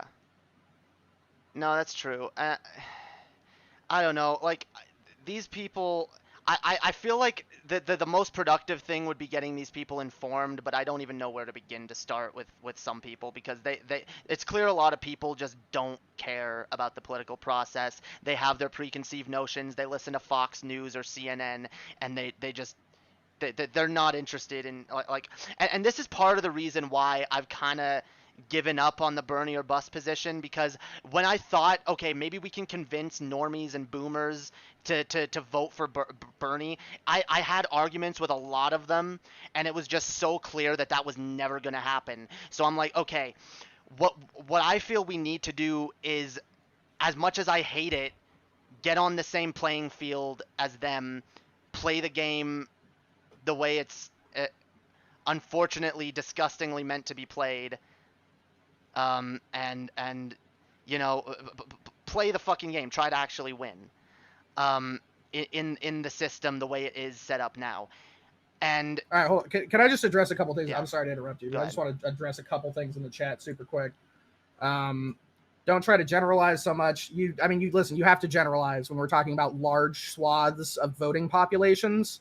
Like you can't just individualize like chunks of millions of people. Sorry, that's not a thing you can do. If Trump gets reelected and appoints far-right Supreme Court justice, goodbye trans rights and gay rights and Roe v. Wade. I mean, I agree okay, with listen, that. I understand that some of those are probably going to be threatened, but I don't like the way that people just act like, like a Trump appointee is basically just going to literally take us back to fucking 1822. I mean, Trump has already taken away trans rights. He's already taken away a right, lot, and I already abortion said that rights. they're threatened. I already said that they're threatened. Like, I'm just saying that I don't think it's going to be as draconian as people are saying with their like. I mean, do you really think he's going to get rid of all three of those? Like, there's no way he can get rid of all three of those things. Like, trust me. I'll eat my words. If it happens, I'll eat my fucking words. But like, there are checks and balances, people. He's done a lot of damage that is already harming people. Right, and I already said that. I already said they're threatened. And some things have already been taken out. That's why I want Biden in office, so Biden can undo those things right now, because people are suffering right now because of those things. Right, and we okay, I understand that, and that's part of your argument. I get it. I'm just saying that I don't really like the total fucking like doesn't it like look bad when you have a total fucking like just outrageous like point that's just like I mean, doesn't it like it's just not really believable that a president would just like gut all of these fucking no, like I don't... these things are like totally enshrined. Like some of these things are not going to go, and people are just totally like blowing things out of proportion. But the fact is, there is definite damage that he can and is doing, and like I just view it as more of a. I know a lot of people don't like. I just view it as more of a harm reduction thing. It's that's what I think is important right now. But God damn it, why can't I'm too okay? I can't even fucking focus on this fucking game. I suck. Okay. I'm fucking painkillers. I actually need another one. I'm gonna go grab one of these fucking pills. Go for it. But yeah, anyway, I guess, I don't know if there's much more to go into on this topic. Yeah, I don't mean to monopolize your time. I think I've mostly said my piece. I mean, yet again, I have more arguments for Bernie or bust or whatever, but I don't really care. I'm not trying to convince anyone or whatever. So, like I said, all I wanted to get on here. All I wanted to do is get on here and explain that like there are a couple of valid reasons and like, you know, try to de-escalate the conversation a little bit. So, Sure. I think I've mostly done that. Yeah, I understand that. I just want people to remember that when I'm making arguments, like I'm not necessarily attacking an entire group, and I do need to be a little more charitable, and I probably do need to like word things a little better so people understand where I'm coming from. But I do fully, and I was trying to make that known earlier, that like I do fully empathize with people that don't want to vote for Biden. I fully do. Like I've said I've had a lot of disagreements with Paul on this subject, but every time I've said, no, I get it. I absolutely get where you're coming from. I feel you. I empathize with you. I fucking hate the system too. I think it's broken. I think it's disgusting. I'm frustrated too. Oh my God, fuck this stupid, God, fucking way. Okay. Well, I would say maybe take it one step further. Maybe not just I empathize with you, but I understand you. You know, it's not just about I get the emotions that bring you here, but it's also about I understand the reasoning that brought you here. Well, sure. But like, what I start to not understand is when I just hear like no solutions from anyone and just pure pessimism, which is what I hear from a lot of people who hold this position. Well, I think you're kind of mixing it up because there's a separation between talking about how something is not going to like, because that's the non-Biden people like to talk about how what we're currently doing is not going to work, and that's true. That's 100% true, at least in my opinion. So they like to harp on that, and I think that sometimes means that they don't talk about, you know, what their, you know, potential solution is or what the positive outcomes of not doing, you know, of not voting are. So yeah, I mean, because yeah, I don't hear a lot of good arguments for that, and even the ones I do, I don't agree with them. But I will say I don't think it's quite as dumb as I may have made it sound earlier. Yeah. Anyway, I'll probably I don't know if you want to stick around or if you want to go, but I'll probably bring in some other callers. Sure. I did want to make one final point here, Okay. Not towards you, towards someone in the chat. Sorry, I'm just reading through it real quick. But Trump can do it. Roe v. Wade can be rolled back when contested. Like, yet again, I said, like a lot of these things individually can be done, but they take time and they take energy. The idea that like Trump is just going to do a rolling tsunami against all fucking rights is ridiculous, and that's what I keep hearing.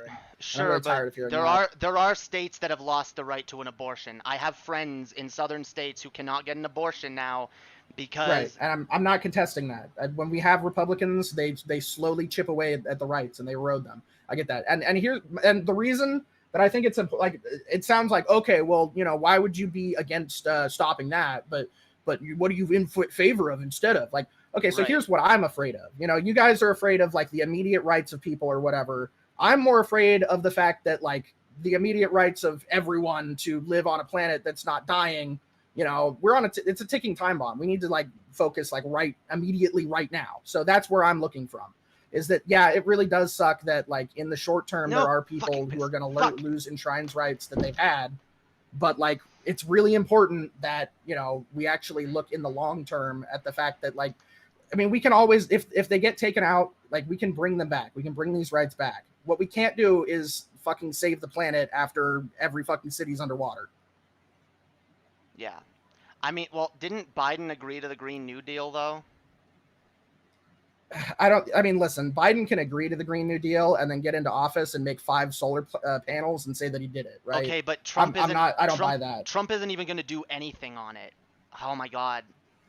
I hate these laws. But I don't understand how that, if we continue, like what we're doing is so bad that adding a little bit extra is nowhere near as important as getting people to actually have a schism in the amount of damage that we're causing to the environment right now. But maybe if we start taking some steps in the right direction, like, you know, people will be more willing to take more steps. If they see that we're taking steps because to these make baby things... steps don't do shit. Well, no, People but- need big change to actually get motivated to make more change. But If they see little change, they go to sleep. Here's This the thing, is though. just what happens. Here's the thing, though. When it comes to Okay. climate fucking piss. I hate. Oh my god.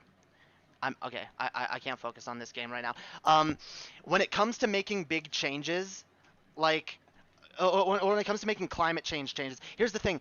There's a lot of fear-mongering. A lot of fear-mongering about, oh, like, they want to get rid of this, or they're going to take away our fossil fuels. We're not going to be able to use airplanes or this or that. Like, there's a bunch of bullshit right-wing fear-mongering. I think that once people see that some small incremental changes are being made to actually improve the environment in this country, and it's actually having positive outcomes, not negative ones, that they will be more willing We've been to doing that though. actually like do more.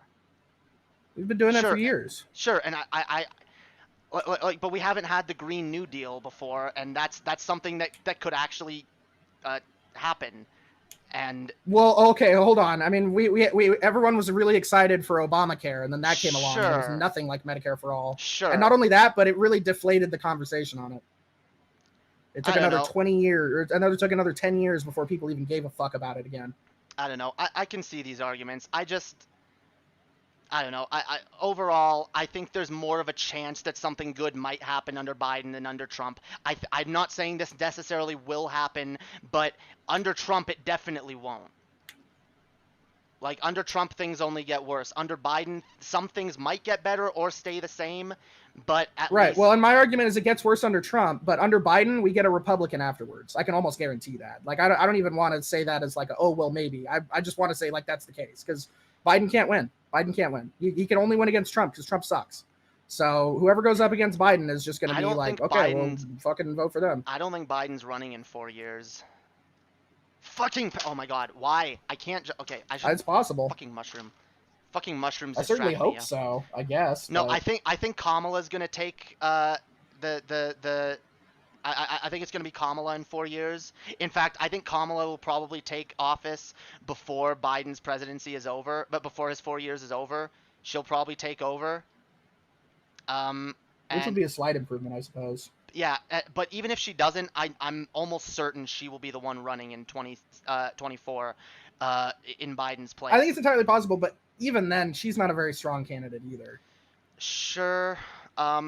She's stronger than Biden, I'll give you that, but she's not, Bernie Sanders, she is not. Sure. No, I definitely agree. An with AOC, she is not.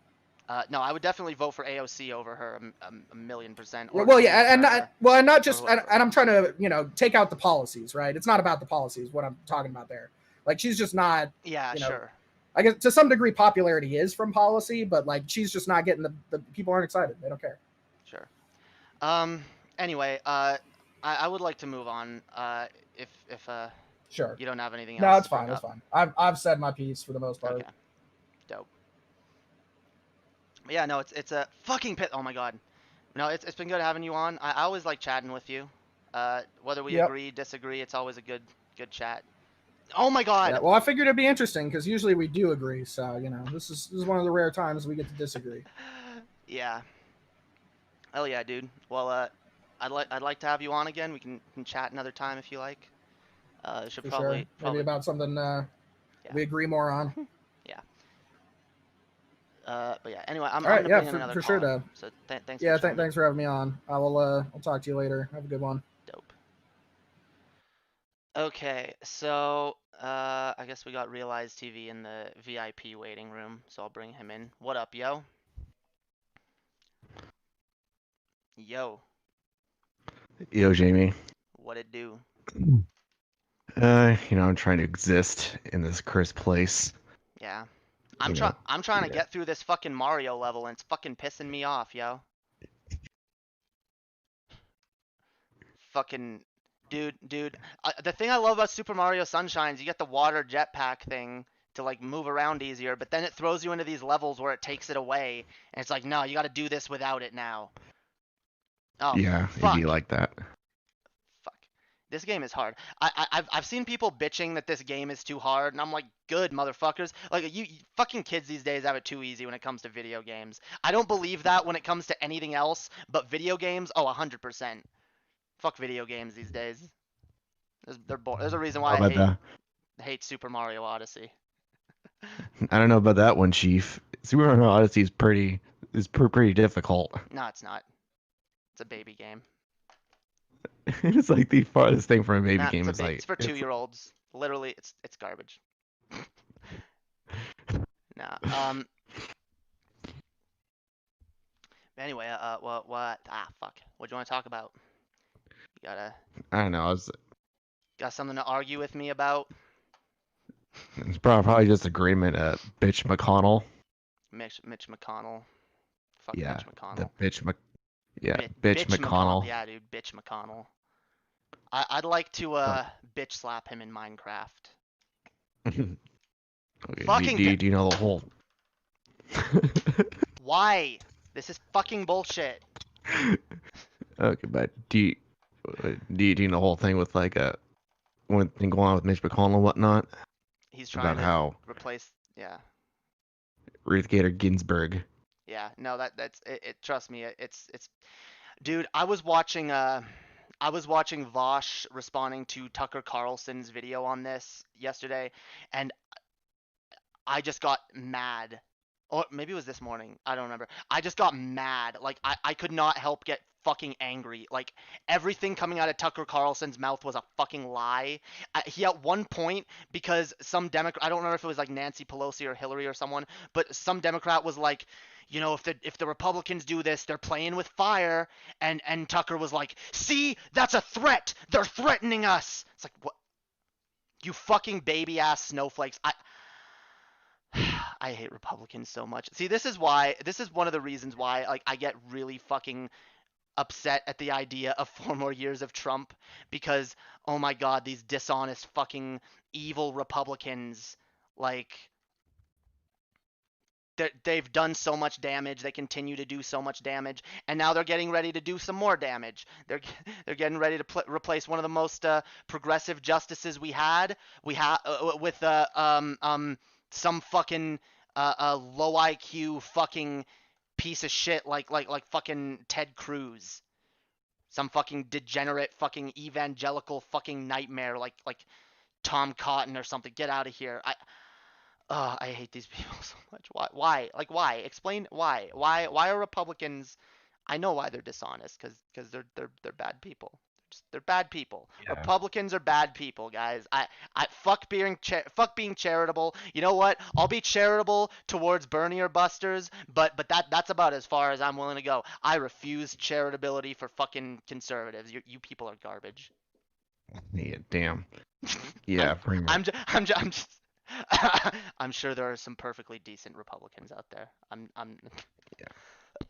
Mhm. I'm sure. Yeah, it is. There's good ones, yo. Yeah, as I was like saying, yeah, pretty much. When Antonin Scalia died in 2016, President Obama tried to Yep. get into justice, but bitch of McConnell only says, you know, that the winner should choose the next. Oh my God, that's True. my train of thought. Yeah, no. Choose the next justice. Yeah, no, Then of and course we that get was Neil true. Gorsuch. Oh my god, I can't. Okay, I died. I hate these levels. I'm too out of it to play these levels. Did I just take a pill? Okay, guys, I need my chat. Did anyone in the chat just see me take a pill? Because I literally don't remember. Did anyone watching the stream see me take a? Oh my god. Yeah, you're taking a pill, and then you washed it down with that Ensure drink your dentist gave you.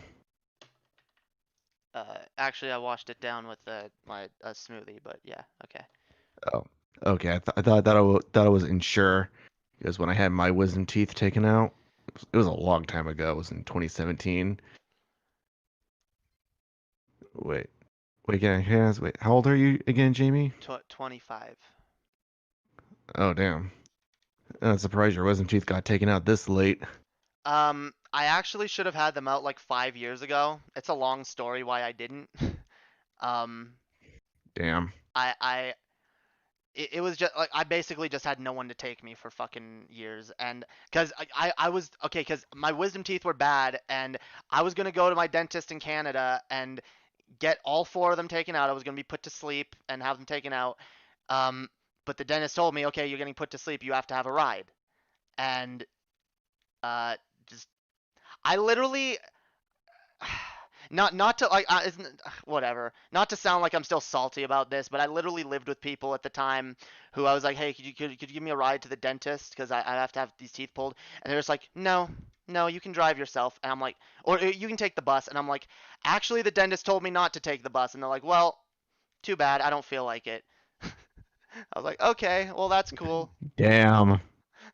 So yeah, I've just been uh I've been putting it off. I've been putting it off, and they've been getting worse. My top 2 teeth Oh.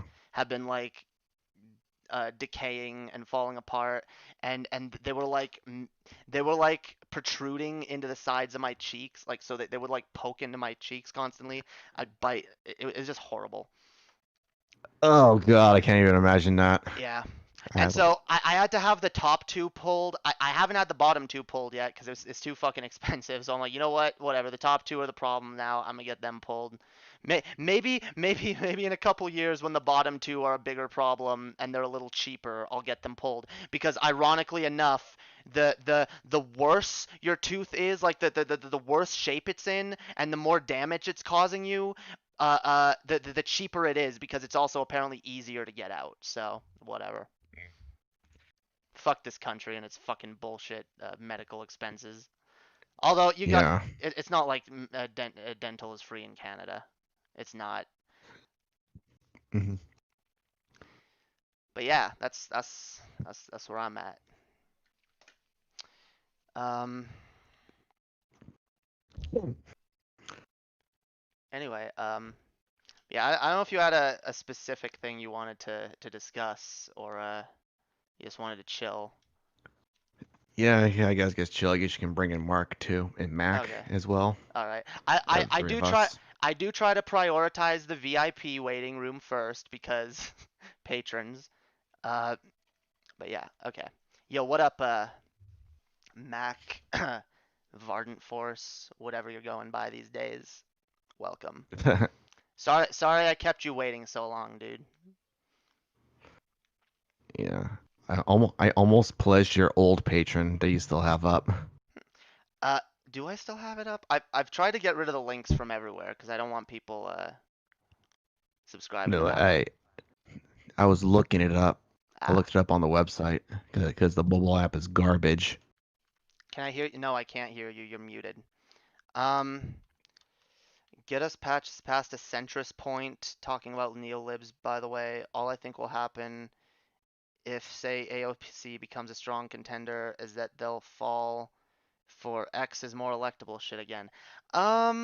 Maybe. But here's the thing, guys, and this is actually a point I wanted to make. Um, we need Biden because he's more electable shit. The only reason that argument really worked was because the juxtaposition was Biden versus Trump. And it was like, guys, we have Trump in office right now. And if you talk to most neolibs, if you talk to most normies, you talk to most boomers, you talk to anyone who's just kind of just barely paying attention to politics, their number one issue is going to be getting rid of Trump. And that is why Biden worked as the most electable. Okay? Bernie would have won if people weren't making that bullshit fucking argument. Bernie would have absolutely taken the primary. And I do want to make the point also. Not a lot of people, not a lot of people like pay attention to this fact, and a lot of people like disregard the fact that, guys, we have gotten further than we ever have before in getting an actual fucking socialist in office. And I'm not ready to give up. I'm not. I'm not gonna say I don't believe that getting Biden in office is victory, but I do believe that once we've done that, we can focus on progressing more on that goal, because I think we can get closer to it. I think it's a possibility. I think next election cycle, no matter who wins, I think we do have a real shot at getting a real progressive in office. But we need to I think Trump needs to be no longer a threat, because if Trump is if people are still worrying about, oh, we need to get rid of Trump, then they're not gonna think about, oh, like, who's the most progressive, who do I want. They're gonna think about, no, this is too dangerous, this is too stakes are too high. Maybe we'll try a Bernie next time, next election cycle, but this time, we just can't afford more Trump. That's Next time. that's how people view it. That's how they're gonna view it. And so until Trump is gone, I don't think I think, yeah, that uh more electable argument is gonna work. Wait, what happened? Did I lose? What? Did I not get that? Oh, that's right. It was okay. Never mind. Fuck this level. I don't want it. I forgot what level I You was have to doing. give him the tainted roll. Oh, do I? Oh, fuck. I didn't realize you were Yeah, new to the server. uncorrupted, can't talk. Sorry. Okay, I apologize, dude. You know what? I'll give you the corrupted roll. Sorry about that, dude. Okay, now you should be able to unmute. I apologize. Fucking. God damn it. Okay, this is a point that I've made in a previous, my own version of Under the Hood. I've said repeatedly that Biden is not a communist. He's a corporate Democrat, and I think I've kind of beaten it to death. I mean, it's true.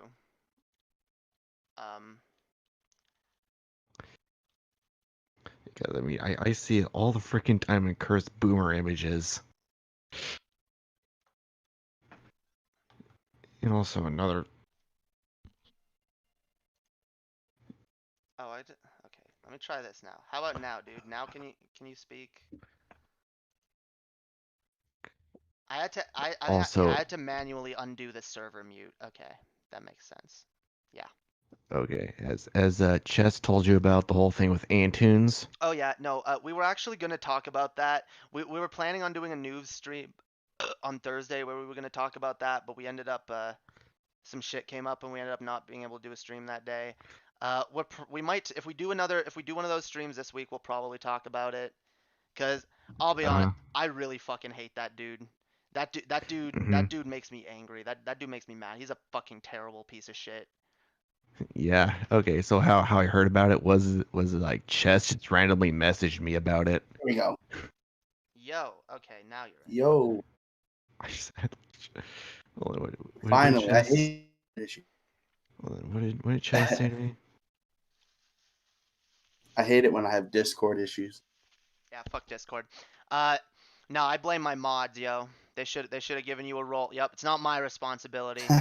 My mods should have given you a role when you joined the Discord. No, the Discord is set up kind of weird. I don't like having it so that just anyone can come in voice, because I've had like N-word spamming trolls before. I've had Oh yeah. Damn. people. How's my mic, by the way? Is it all right? Yeah, you sound Yeah, good. sounds all right. Sound good, yo. Okay, cool. Let's see. They did Hillary versus Trump. They did this same thing. They just know people will go blue no matter who. 8 years, they will push Buttigieg or Amy Klobuchar. Oh my God. Yeah. Oh, Klobuchar. That's true, wait a but minute. look, I do think we will have a better chance arguing that no, we're actually trying to get a progressive candidate in that's going to do good, rather than just another establishment. Like, I feel like people will buy that argument more when they haven't just lived through 4 years of Donald Trump. Sure, people are going to make the electable argument. They made it about Hillary too, but like, the fact is, even though people were making that electability argument, Bernie still his support grew in 2020. He had a lot of support in 2016. He had more support in 2020, and you know what? The fucking progressive socialist movement is fucking growing. It's growing. Like, I don't see any reason to be pessimistic and be like, oh, it's never gonna happen, guys. It absolutely can happen. Yeah, I feel like all supporters have waken up recently too, and they're just stop buying into this bullshit he's pushing. Who?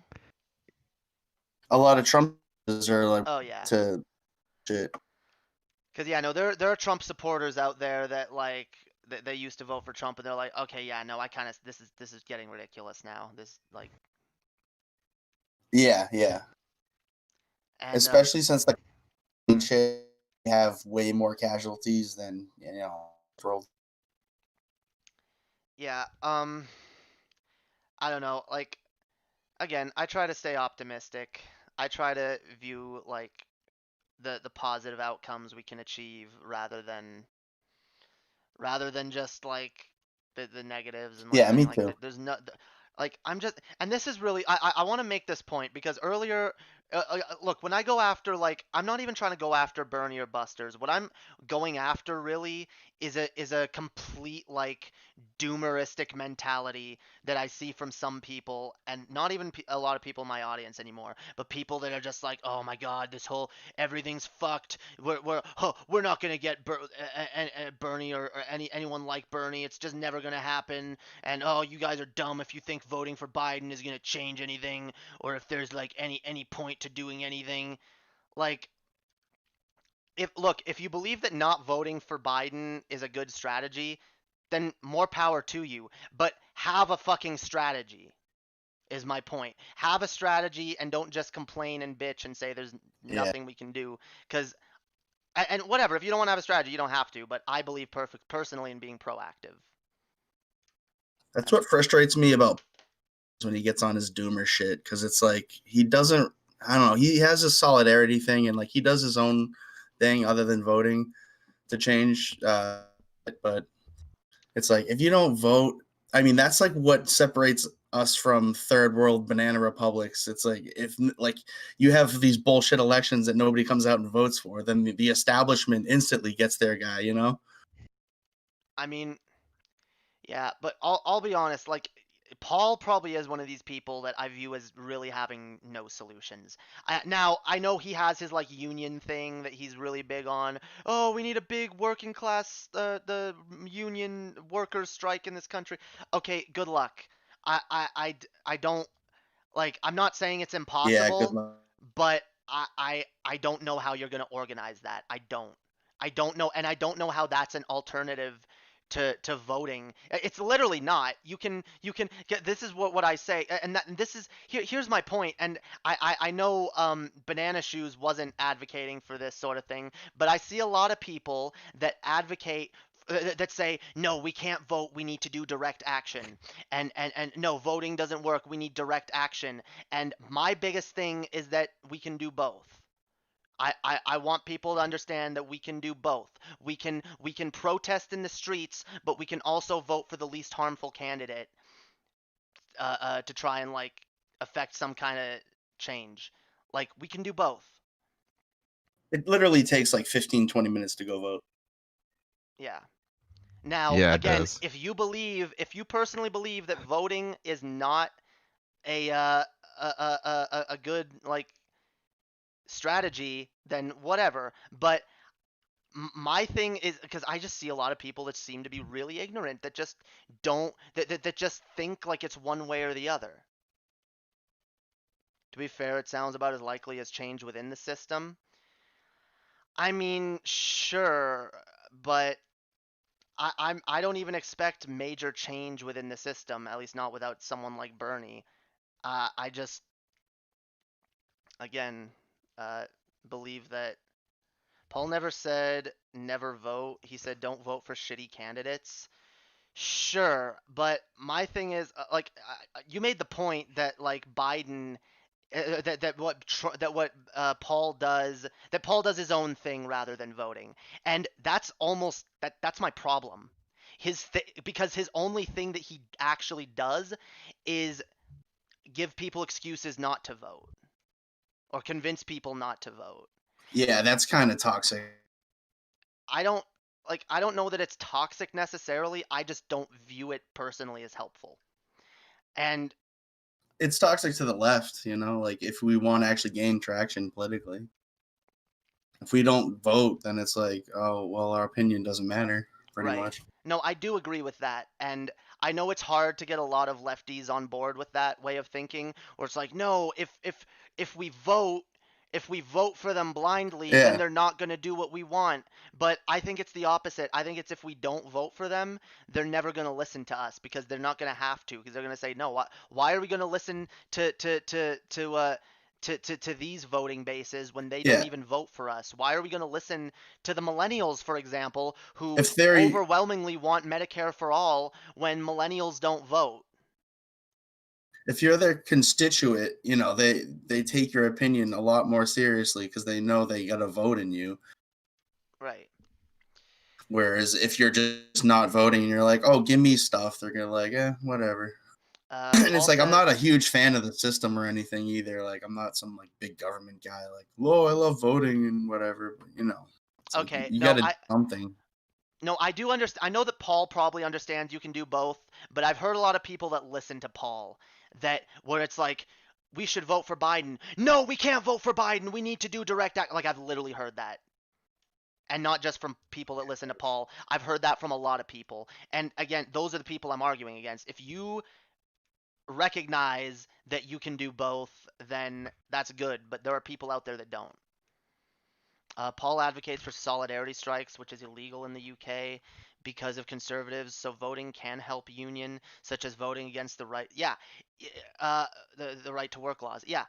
There's definitely stuff that you can do within the system to make it easier to do direct action, which is another reason why I advocate for voting Democrat. Now, I don't think Biden is necessarily going to do anything that's going to make direct action better. I will say this. I think guys, we all saw the way Trump handled the BLM marches, okay? And then, remember, like, now, Obama didn't do much, but Obama was at least willing to listen to them, and he was so... To the extent like he got so hated on by conservatives because he capitulated to Black Lives Matter. Like, I'm not saying that Biden is gonna like do some great shit, but Trump encouraged that violence, a lot of it. Oh, absolutely. I see Trump when the BLM protests pop off, Trump engages in more fascism. A Biden administration, I don't think they would engage in fascism. I don't think they would capitulate to the protesters, but would they be more willing to listen? Abso-fucking-lutely, 100%. Yeah, it's like if Trump would have came out and had some sort of semblance of like unity, it would have helped a lot, I feel. So guys, I want to make this point too. If you guys think that direct action is going to work under Trump, you're delusional. Like, I fully believe that. I don't think it's possible. I think if we try like to have some major fucking like revolution under Trump, it's not like it's going to be a fascist revolution. It's going to go fascist. It's not going to be like the It'll fascists be a good will win. excuse for them to crush skulls. Yeah. The fascists will win. I do not doubt that at all. Like, we can't, like, Trump is not going to listen to protesters, and in fact, the way, like, Trump is already like gesturing at his fucking base to like, hey, yeah, oh, these fucking He calls them protesters, rioters. yeah, these rioters are trying to destroy your cities, guys. We gotta defend our cities from these horrible people. These, like, It's like, no, they're marching for fucking injustice, you know? Right. But he's actively like posturing at his base to like he's posturing violence from his base, basically. He's basically subtly calling for violence. And that's the problem. Biden's And then not you had gonna that do Kyle kid come out. Yeah. Oh yeah. God, I despise Kyle Rittenhouse and all the people that fucking stand for him. There's people out there that fucking, oh, he's a hero. Oh, he's so amazing. Like there was some dude in a server I'm a part of who had his name as hashtag Rittenhouse is a hero or hashtag Rittenhouse did nothing wrong. That's awful. Yeah. Wolfen. Yeah. Oh, yeah. You know who I'm talking about.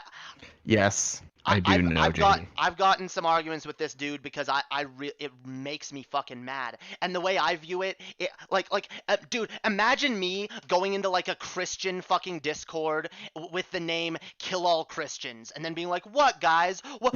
Why don't people want to interact with me? Why are people hostile? I don't get it, guys." Like, you know what you're fucking doing, motherfuckers. There is no defense. You're literally defending a murderer. I don't care. But, oh, self-defense. Oh, the rioters.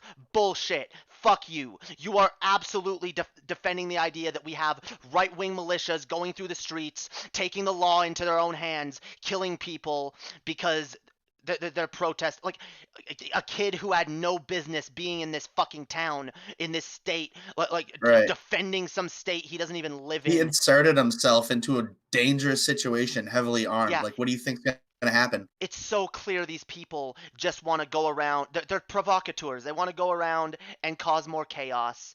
He was hoping to get into a gunfight. Yeah.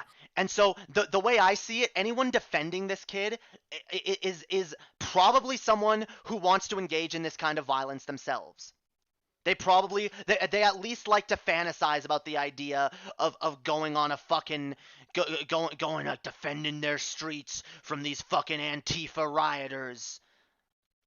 A guy I worked with last year at this tenting company, he drives around in a pickup truck with a Blue Lives Matter flag flying out of it now.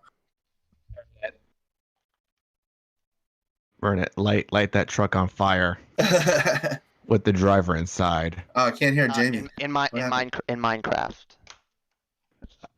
Okay. All right. In Minecraft. Yeah. No advocating for real violence, guys. We're all avid Minecraft players, guys. We like to LARP in Minecraft. I will fight you, Jamie. Yeah. Let's see.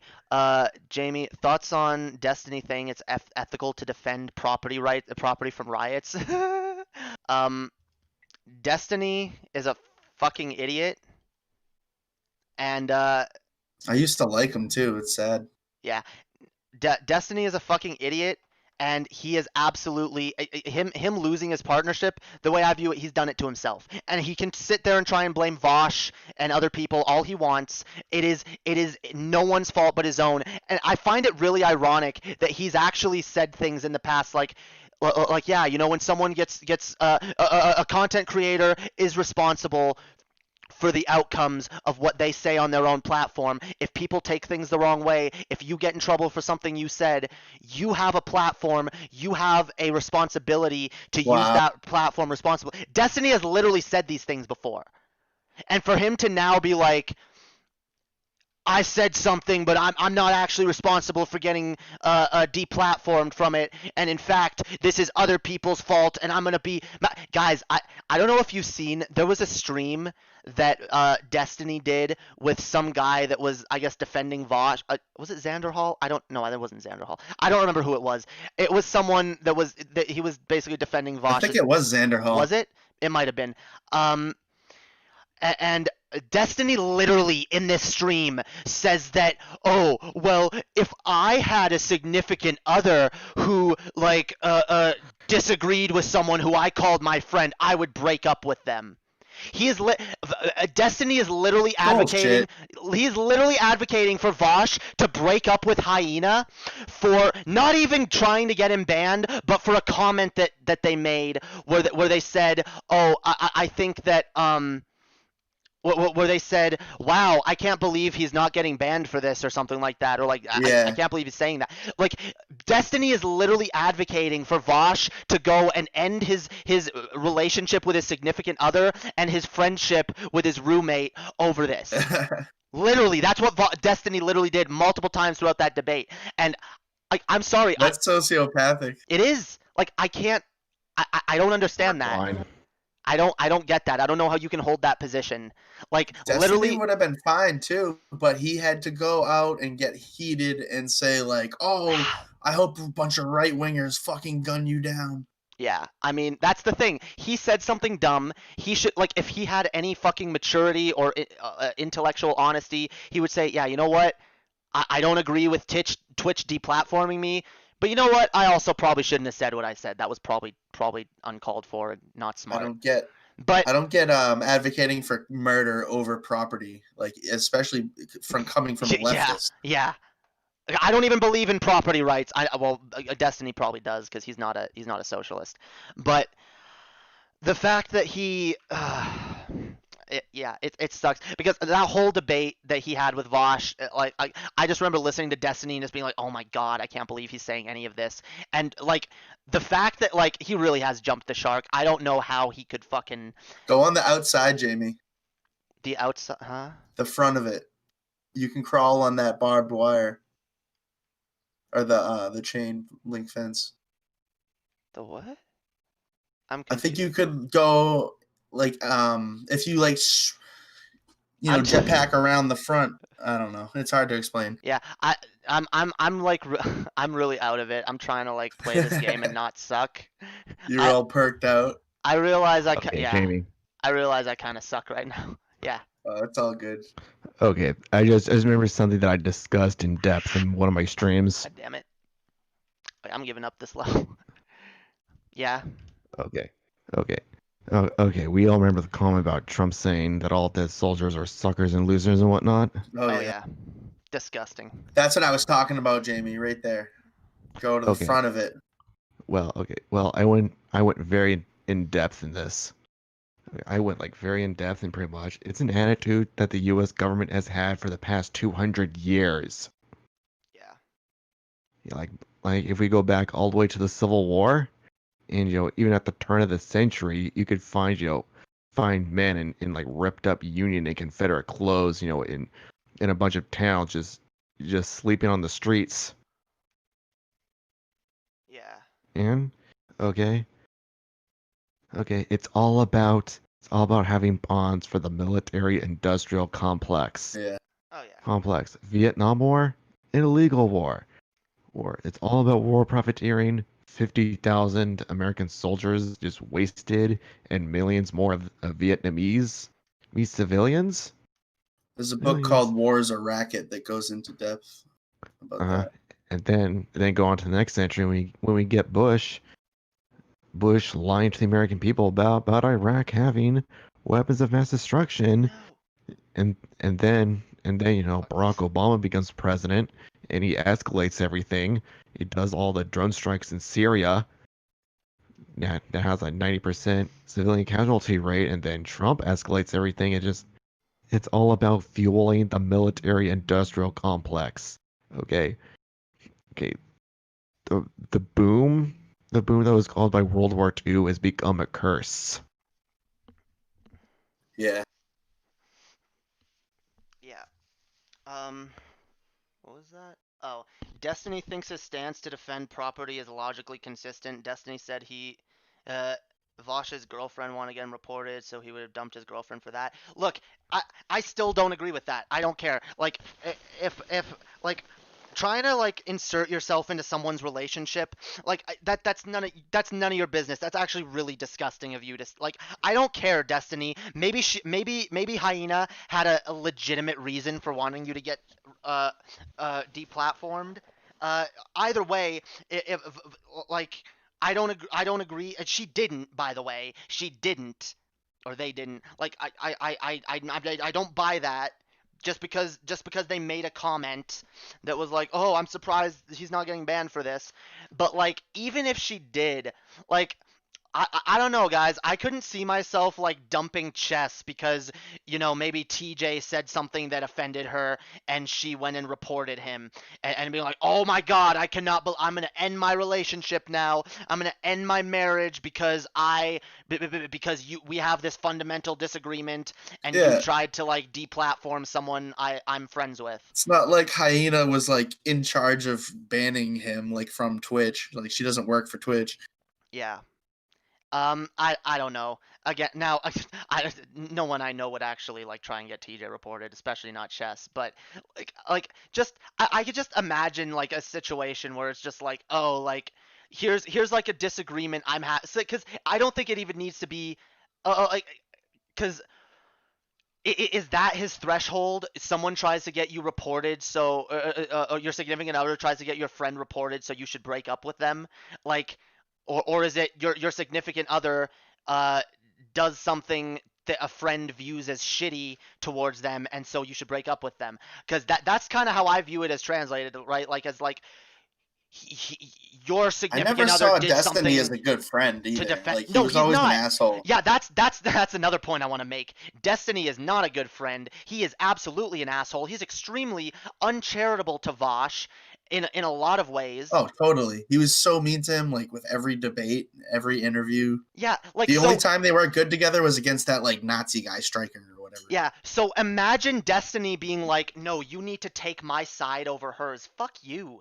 When have you taken Vosh's side? Like, look, I know Destiny has went up to bat for Vosh a couple times. I know he tried to get him unbanned from Twitch and whatever. But, like, overall, he's been really fucking uncharitable and really mean. And again, I know he's responsible for Vosh being popular. He came out of his community. But, like, I don't view that as, like, oh, like, now, like, Vosh is, like, beholden to Destiny for all time. Like that's just ridiculous.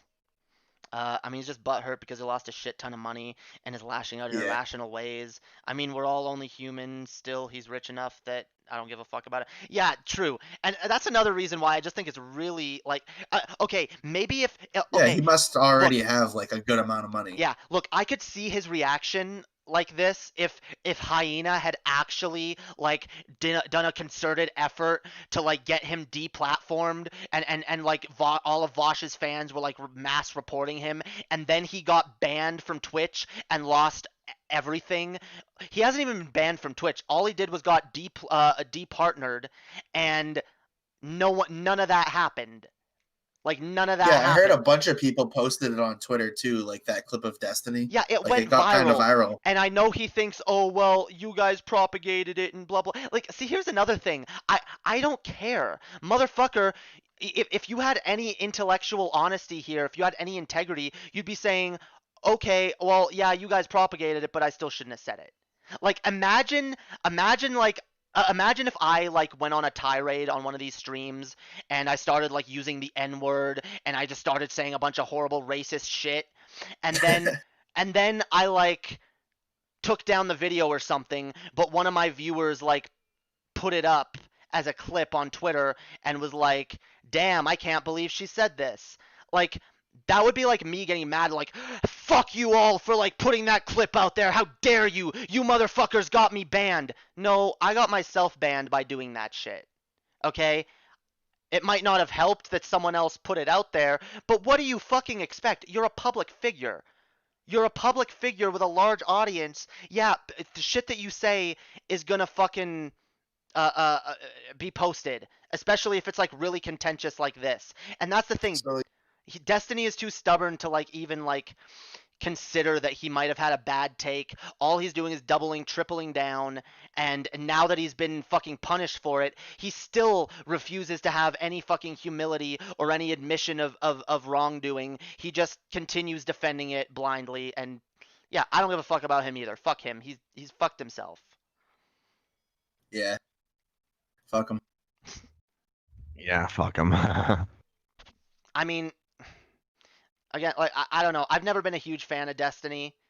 I watched him a little bit. Honestly, my only like really like history with like even hearing about Destiny, like I think I saw him on the Kill stream a couple times, Yeah, and I heard those guys like talking because I used to hang around in those kinds. he was of kind of communities. chummy with him. Yeah, I used to hang around in those kinds of communities a little bit more. And well, I remembered though, like those people would always like talk shit about Destiny. They were like, "This fucking lefty cuck, fucking what an idiot." Yeah, And I you're just so Nazi now. yeah, such an SJW, and I was just like, I mean, Destiny. It kind of also makes me mad that Destiny has the nerve to call himself the last SJW on the internet. Like that's kind of Yeah, really. that's ridiculous. I mean, okay, you're gonna say the fact that he said that to Vosh was really dumb because I'm You sorry. can't say that now because he's a fucking right winger. No, he's not. Yeah, yeah. Well, I don't. I mean, look. not, I don't know not that he's really, a right but you know what yeah. I mean. I'm not gonna call him. I'm not gonna call him a right winger, but he definitely is flirting with that more alt light sort of. I think he's probably just trolling. I don't know. It's hard to Is he fucking tell. is he trolling though when he like doubles down so hard to the fact that he's Yeah, I literally know. harming his fucking career? Trolling gone wrong. I don't know. Like, was he just trying to like get attention? Like, it's tough to know what the fuck's going on, I don't know, maybe. and it just all went wrong for him. I don't know. I don't know. I think Vosh has it more on the head. I think Destiny really does, and it's so clear from everything I've seen of him so far. And I'll admit I don't watch a lot of Destiny's own content on his channel, but from a lot of the debates I've seen with him, it seems to me like he really does just engage in spite politics. Like Yeah, he does to a certain extent. he Yeah. gets angry.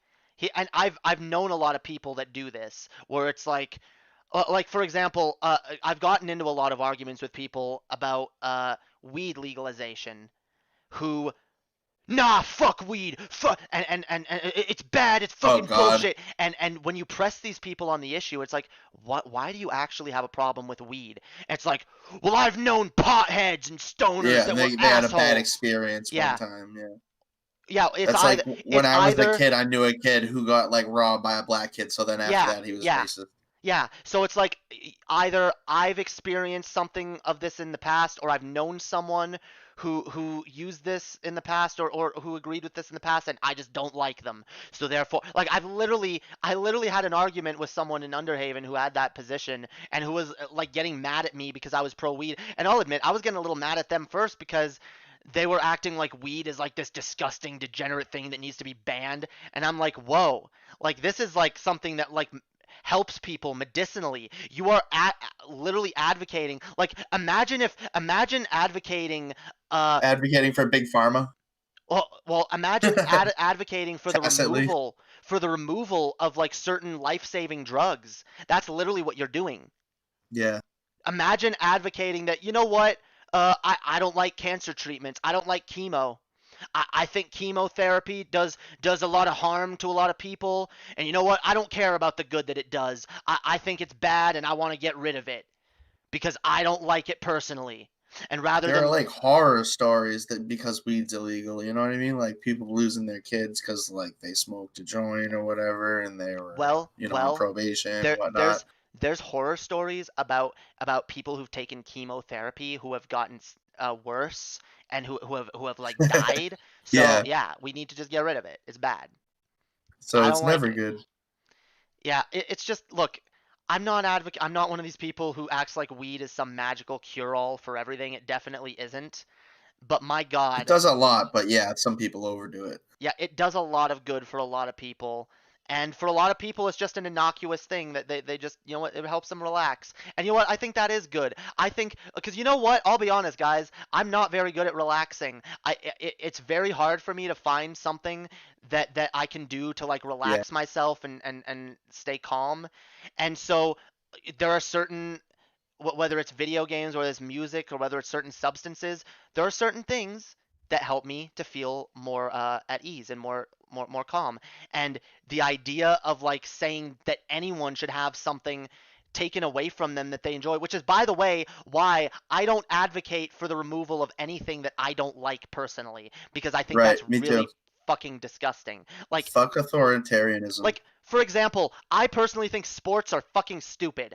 I think playing sports ball is one of the most ridiculous wastes of time you could possibly engage in. I think I think a lot of sports are barbaric. I think they cause more injuries than anything else, and I think they're just a waste of time. I think they're not entertaining. I think they're extremely fucking boring.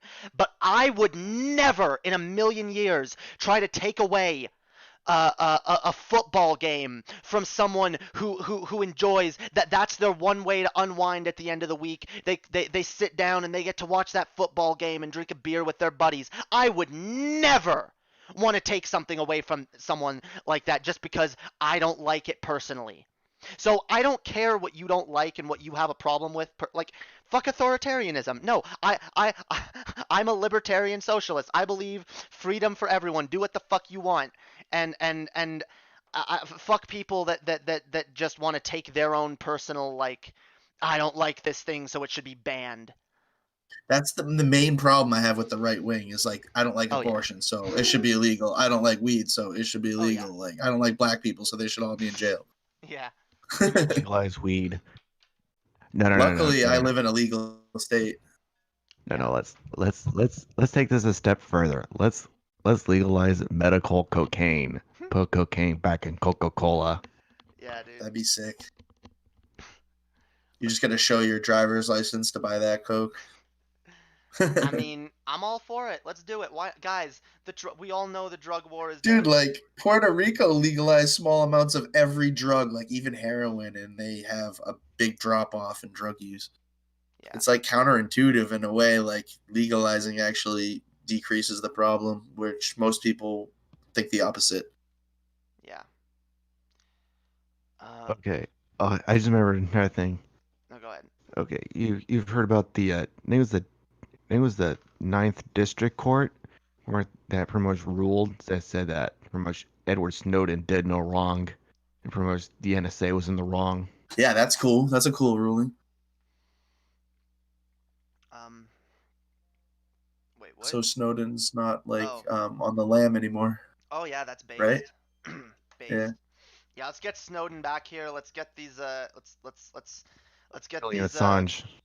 Assange, yeah, him too. Let's get this shit rolling. Let's get this like whistleblowing. Let's get these investigations underway. Let's actually look into this shit. So insane he got in trouble for doing the right thing. That's literally how it works in this country. Yeah. How many people get in trouble for doing the right thing? Like A lot of people. Like we have a system that is rigged against the common people, and when people try to do whatever they can to fucking, oh god, I'm being timed. Okay. So I'm gonna get distracted. Fuck, what am I supposed to do? Oh, I'm gonna get distracted by this. Fuck yeah, dude. Damn. Yeah, he probably won't come back to the U.S. Banana. I think you're right. Huh? I mean, oh no, they probably probably not. They'd probably want to knock him off some way. But yeah, like the stuff that from what I understand, the stuff that he's like revealed still hasn't been like dealt with. Yeah, it's still going on. Still Like, drone striking innocent civilians, and yeah, whatnot. I mean, well, okay, let's be honest though. The people being drone struck, they probably deserve it. I mean, they got brown skin. They worship a different god. They're in the wrong place at the wrong time. A little bit of collateral damage, that's all. God damn it. Fuck this. Dude, Super Mario Galaxy, like, fuck this, like, perspective bullshit. You have to, like, fuck this, like, running around on planets. Like, it makes the controls so, like, terrible. Like, you can't run That's straight. one of the Mario games I've never played. It looks weird. How are you doing the pointer? So with the Joy-Cons, all you do is you press the R button, and whatever direction your Joy-Con is pointed at, it'll be as if that is the TV screen. So you can like recenter the pointer by pressing the R button. And I actually like that way better. Fuck the sensor bars with the Wii remote. Oh my god. Fuck the Wii remote in general, dude. I will it say sucks. Yeah, I will say right now, playing this version of the game really makes me like appreciate how much I hated the fucking Wii remotes. I never realized how much I hated them before, because now like I can actually play this game and enjoy it. Do you have a GameCube controller? Yes, but I don't think it works with this game. Oh, that sucks. That's my favorite controller for like these types. I think you actually can't play any of these games with a GameCube controller just because, well, maybe 64 would work, but yeah, because you can plug in a GameCube controllers if you have the adapter, but this requires. Dude, I loved GameCube. Oh yeah, GameCube is amazing, dude. I feel like a boomer sometimes when I say like, oh, like games were better in my day, but they fucking were. Fuck you. I agree. Like playing. I grew up on like old school like Super Ninja Turtles, like Mario, Super Mario World, Oh yeah. fucking Sonic. Dude, replaying Sunshine on the Switch, aside from reminding me how fucking hard that game is, um, it's also That reminded me game's sick. it is. It's reminded me just like, dude, I think this is one of my biggest gripes with the gaming industry, and because I really feel like companies. I was talking about this morning. I was talking about like a GTA 5 and shit, and how that game has been just released so many times, rather than Rockstar being like, "Hey, let's work on another random GTA game. It doesn't even need to be GTA 6. Let's just make something. Let's make something new." No, no, no. We got to just. Oh, we made one game. This is our definitive game. This is the best we can do, and we can't do any like.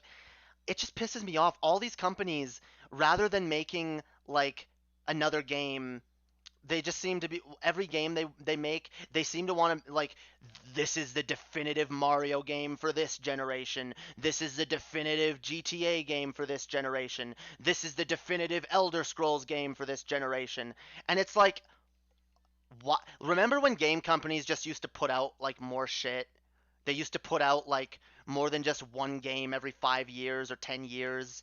Like, Yeah, remember when Nintendo would like constantly put out new Mario games that were like trying different things, and like remember like the Game Boy Advance era, for example. There was like yeah. Mario Party Advance, which was a weird Dude, game. there There were was like 10 Mario parties. Yeah, there was Mario Pinball, which was another weird game that was like kind of fun, like just like something fun that they just like did randomly. That they didn't have to put too much attention into it. Like, oh, this has to be like some perfect fucking masterpiece. Like, no, it's just some silly game where Mario turns into a ball and you play pinball, or like, It's the you know, same thing that goes on with the movie industry. It's Mario like that's versus gotta Donkey Kong. be, it's gotta be like guaranteed money. Yeah, Sorry to yeah, cut you that's off. that's what it is. That's what it, and that's why I hate the gaming industry now, because the gaming industry, they don't care about, oh, let's make something fun. There's no passion projects being made. There's no, oh, let's try this. Let's see if people like this, because it has to be, you're right, it has to be a hit. It has to be something that's going to make money. And Yeah, if it's not going to make them a lot of money, they're not going to fucking bother. it's like how do you expect to get the next Halo or the next Grand Theft Auto if you're not willing to try Yep. to make a new series? Yep, Nintendo, Bro, Nintendo, who absolutely has enough money to be trying new franchises, they don't. Except for every once in a while, like they'll make something new like Arms, which sucks and no one cares about. Like Splatoon was Fucking okay. capitalism. They make billions and they just want to hoard it. Splatoon was okay as a game, but like it's hardly Nintendo's like big new IP that's gonna make them a lot of money.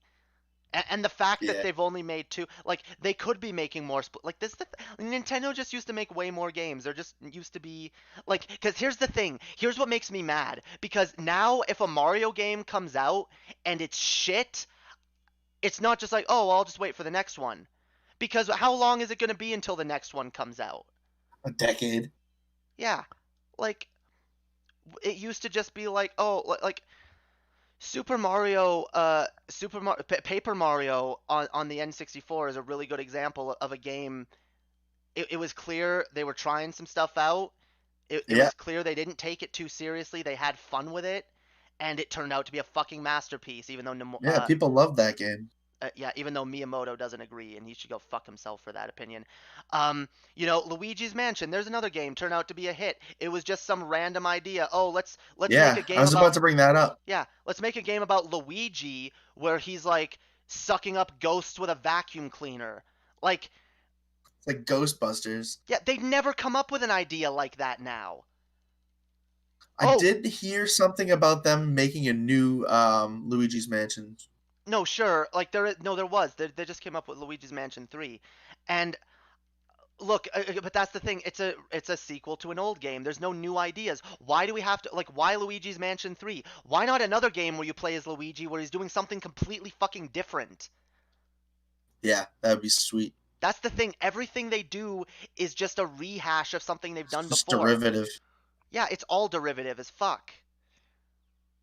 And it just it makes me sad because I'm like, I want better. Like, there used to be unique, like, new, like, interesting shit in the gaming industry. Now, the only Yeah. thing that gets me excited is when they remake the old unique shit that was unique back in the day because nothing is unique anymore.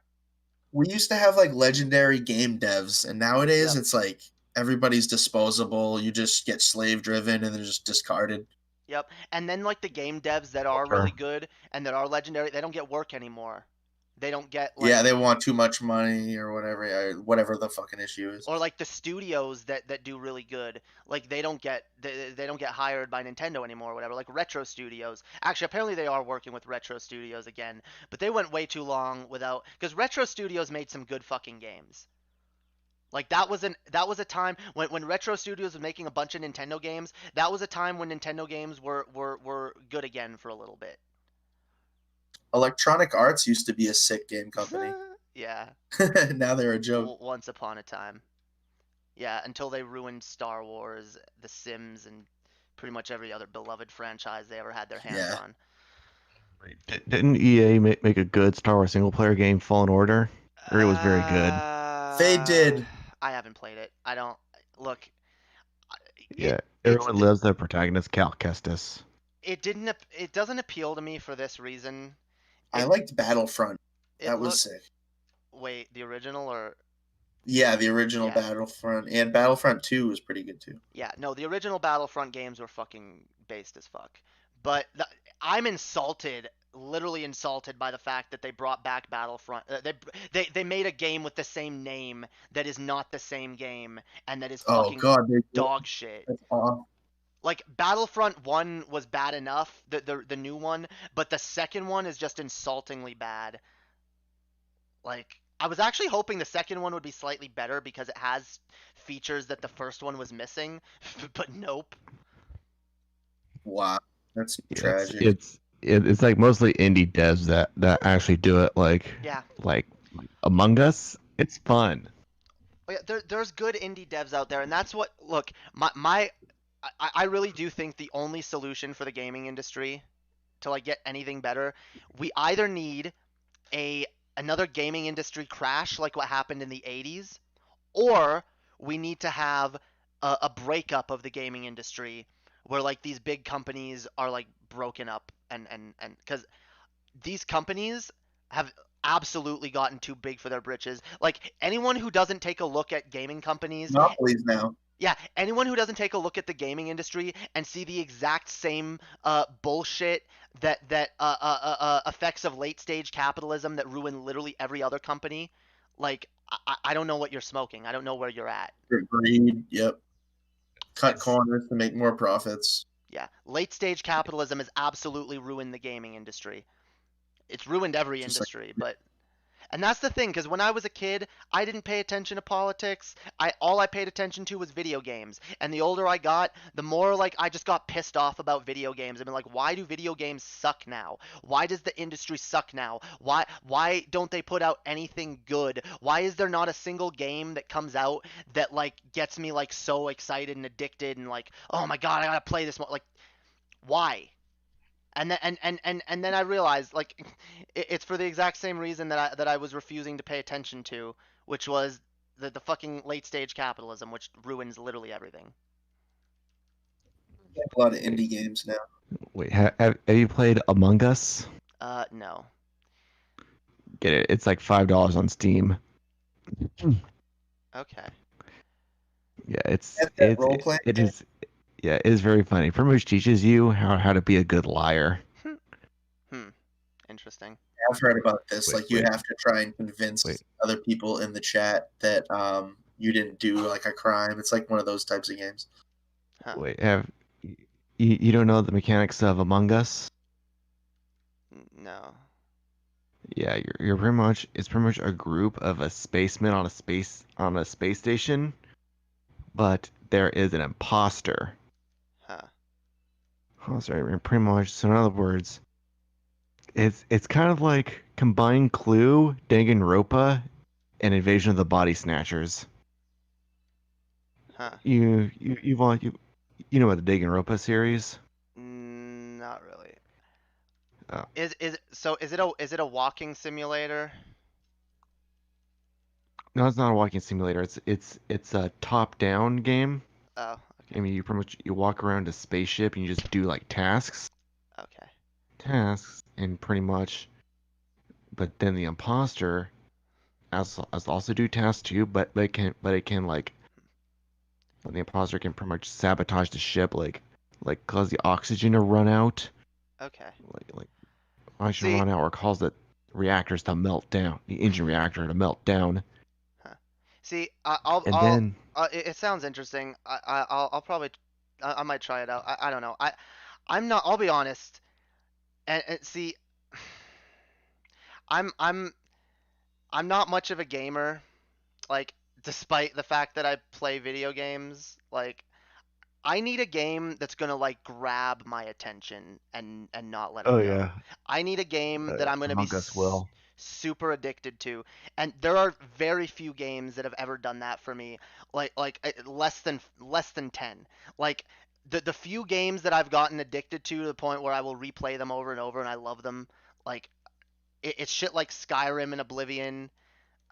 It's shit like maybe Kingdom Hearts, the Kingdom Hearts games. Old Grand Theft Autos. What? The old Grand Theft Autos. Not even those, honestly. And when it comes to Grand Theft Auto, I only play Grand Theft Auto for the open world shit to like run around and, kill people. I love the story. I've never cared for the stories. I don't really There care you for go.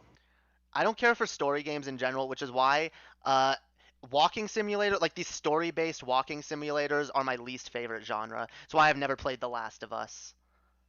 I just Yeah, I don't care about that zero stuff. interest.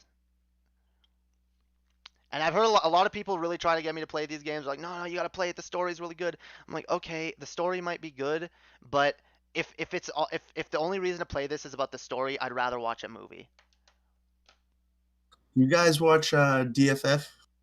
No, never. What? I've never even heard of that show. Why would you bring it up here? Um, What is DFF? Yeah. But yeah, I've been a fan of TJ since like the way old wait, school days. do you unironically not know what DFF is? No, yeah, maybe I do, but your memory jogs and Yeah, whatnot. Deep Fat Fried, TJ, Scotty and Paul's podcast. What? DFF. Yeah. Oh, D yeah. The fucking amazing atheist, Joe. You Yeah, sick show. mentioned, yeah. Yeah, watch it. By the way, uh, I should probably bring this up because a few people mentioned this to me the other day that I was mentioned on a recent episode of DFF, their banter sode, and someone said that they misgendered me. I just want to make it clear that video, that stream came out not way before. It came out about a week before, or it was filmed about a week before I came out. So there was no misgendering that happened on that stream. I Yeah. know, because some people thought it sounded pretty bad because Scotty's like, I'm gonna fucking, next time I see Jae Darké, I'm gonna fucking smash him into a table. There was no transphobia, guys, I promise. I knew it was a joke, even if it like wasn't before. Yeah, some people thought it wasn't. It's hilarious. Yeah. But yeah, I've seen like a bunch of people in the comment sections lately like bitching about DFF. They're like, "Oh my god, the new shit sucks. Yeah, Fuck dude. you guys."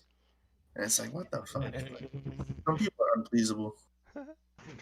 Fucking garbage, yo. It's a garbage show.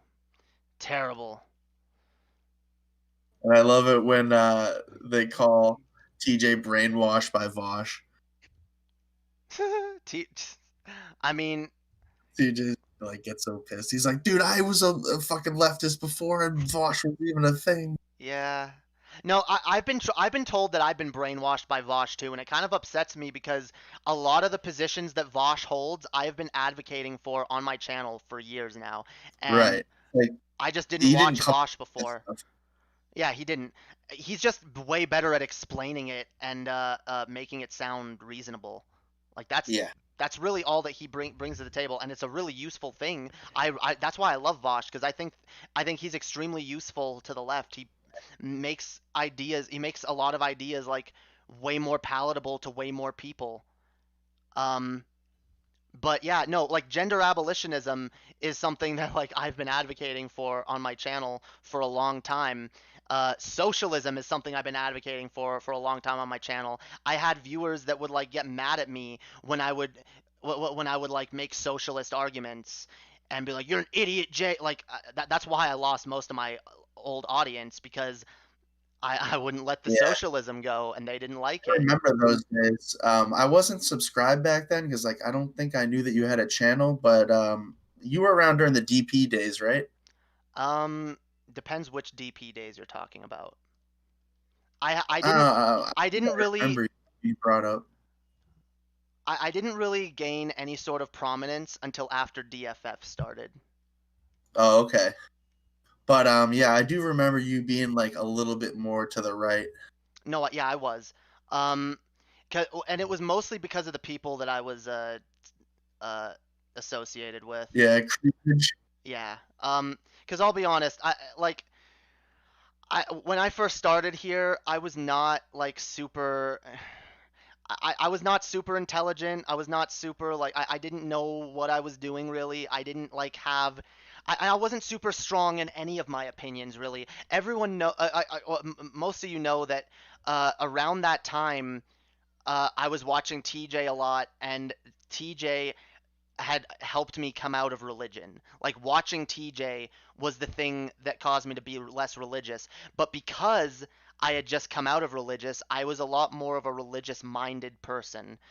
And so I kind of did just, I didn't think for myself a whole lot back then. And I would kind of just look for someone that I could do my thinking for me. And in some ways that was TJ, and in other ways that was like, the people in my show, the people, my co-hosts and shit, like Creamage. And it's not that I wanted them to do my thinking for me. It was just that I was a little more weak-minded, and I didn't really know how to think critically. And that's something Well, it's like it takes time to flesh out your political ideas, you know? right, right. And so, and that's the thing. It can take people time to flesh out their opinions and come to different positions. And over the years, I've just. It seems like like anyone trying to tell me that I'm not a real leftist or that I'm just jumping on a bandwagon. It's pretty fucking clear to anyone who's been paying attention to me for any extended amount of time that I have been Yeah. gravitating more left uh, since I started this channel.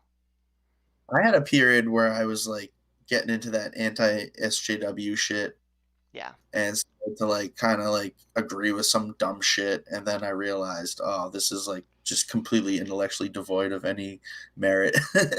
I mean, look, as much as I love TJ and I love DP at the time, um, I'm not going to deny that those influences had a lot to do with my anti SJW arc.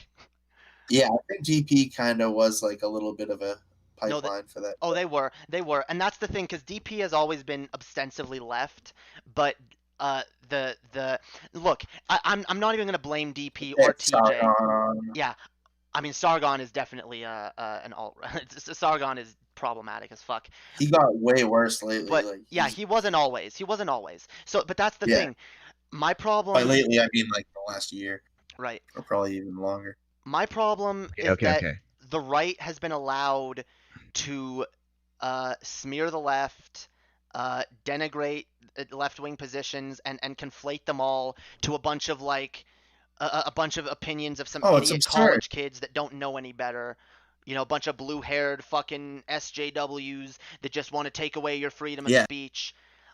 it's like anytime I fucking comment with something reasonable, like I'm trying Right. to like put an idea into a right winger's head, he'll come back and just be like, give me this diatribe of nonsense and then just call me a CNN brainwash Right. zombie. And it's like, I don't fucking watch CNN, you asshole.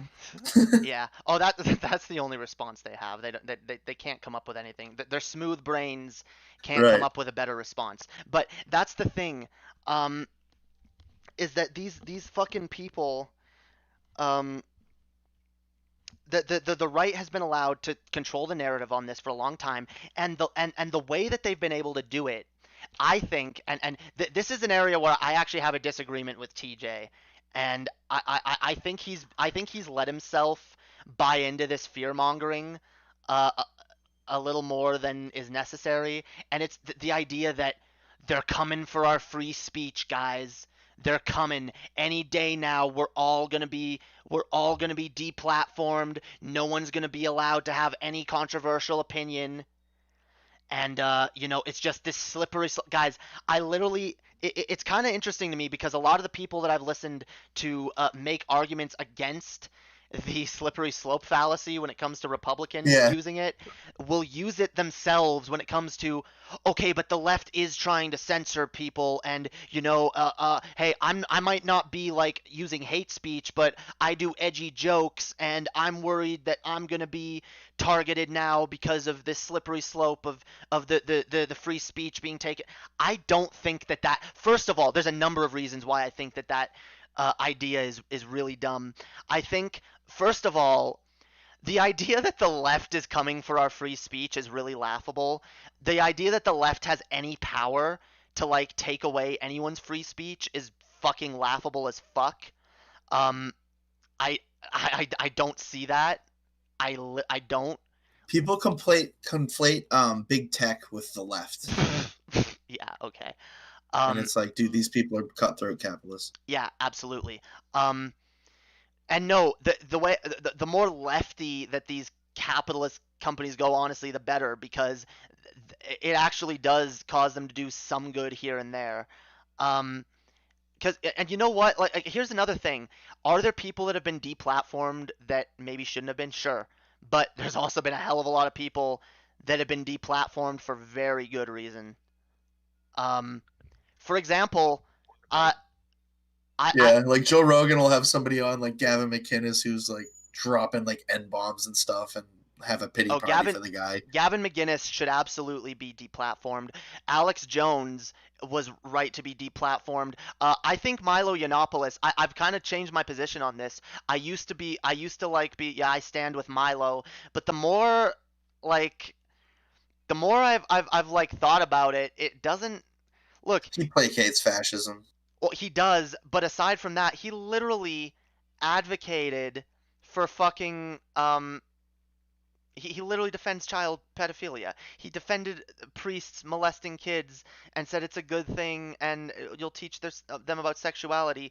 Like, and yeah, but I think he was molested as a child by a priest, so it's like some sort of like mental gymnastics he's engaged in. Sure, but that's all the more reason for him to not defend it. Like, yeah, I agree, it's fucked up. Like, imagine getting raped and being like, yeah, I think rape shouldn't be a crime. In fact, yeah, no. You know what? The fact that I went through that rape and survived from it actually made me a stronger person. In fact, I think we need more rape because if people get raped, they'll learn how to deal with stressful, traumatic situations. Like, I'm sorry, that's disgusting. That's a disgusting take. It's not pretty terrible. It's really terrible. Yeah, there's no justification for that take. There just isn't. Except for, like, I guess you could argue pure ignorance. Like, oh, I just fucking had, I don't know. I wouldn't even be able to defend it, but yeah. I heard Joe Rogan try to defend it. I've heard a lot of people try to defend it, but I don't know. The way I see it, it's pretty indefensible. I don't know. I could see. I don't know, because he is a public figure. Yeah, I just remember something. Yeah, go ahead. I think Stone Toss did a really bad take on it. What did they say? I don't know. It was Stone Toss in one of his cartoons. He was like, I don't watch Stone Toss. Why'd you? Oh, okay. Yeah, one of his cartoons. It was a character saying, "Why'd you choose to be gay?" And then go to childhood, and you can see that characters as a child and with like a large figure looming over him. He says, "I didn't choose to." Oh, that's yeah. That's fucked up. I love this narrative because that's the narrative that right wingers will try to push. You got raped, so that's why you're queer. Actually, I've had people in my family try to give me that shit and be like, oh well, the only reason that you're trans is because you've had this trauma in the past or whatever, or you've had like confusion or whatever, or this or Oh, that. is You've that been. what your mom said? That's actually what my dad said, but um. Yeah, no, it wasn't. Maybe it's what both of them said, but yeah, no, like it's just oh well, you've gone through this or that or whatever, and it's so here's an excuse. I'm gonna try to make an excuse for it because Wow. no one ever wants to admit that these things are just like they happen, that they're not a choice. Like, I think the reason, guys, my hot take here, I know it's not that hot. Well, maybe it is, but guys, I really do wholeheartedly believe a lot of the reason so many people are so fucking vehemently adamant that no, being gay is a choice. It is absolutely 100% a choice. The only reason they're doing that is because they are closeted as fuck and don't want to admit that this is actually who they are. They Yeah, want they like I've want to never they really met like a sane, well-adjusted person that had that opinion. yeah. Yeah. No, I It's haven't always either. like somebody with some bad issues, like with religion or something. Yep. Remember that sex scandal between like an evangelical Christian couple and a pool boy? Remember Bible camp? Oh my god.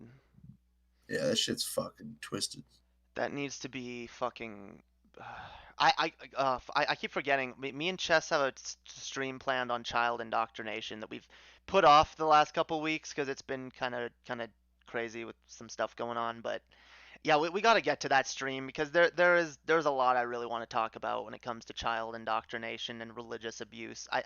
It's really fucking it really is a huge problem in our society that not enough people talk about, not enough light is shined on it.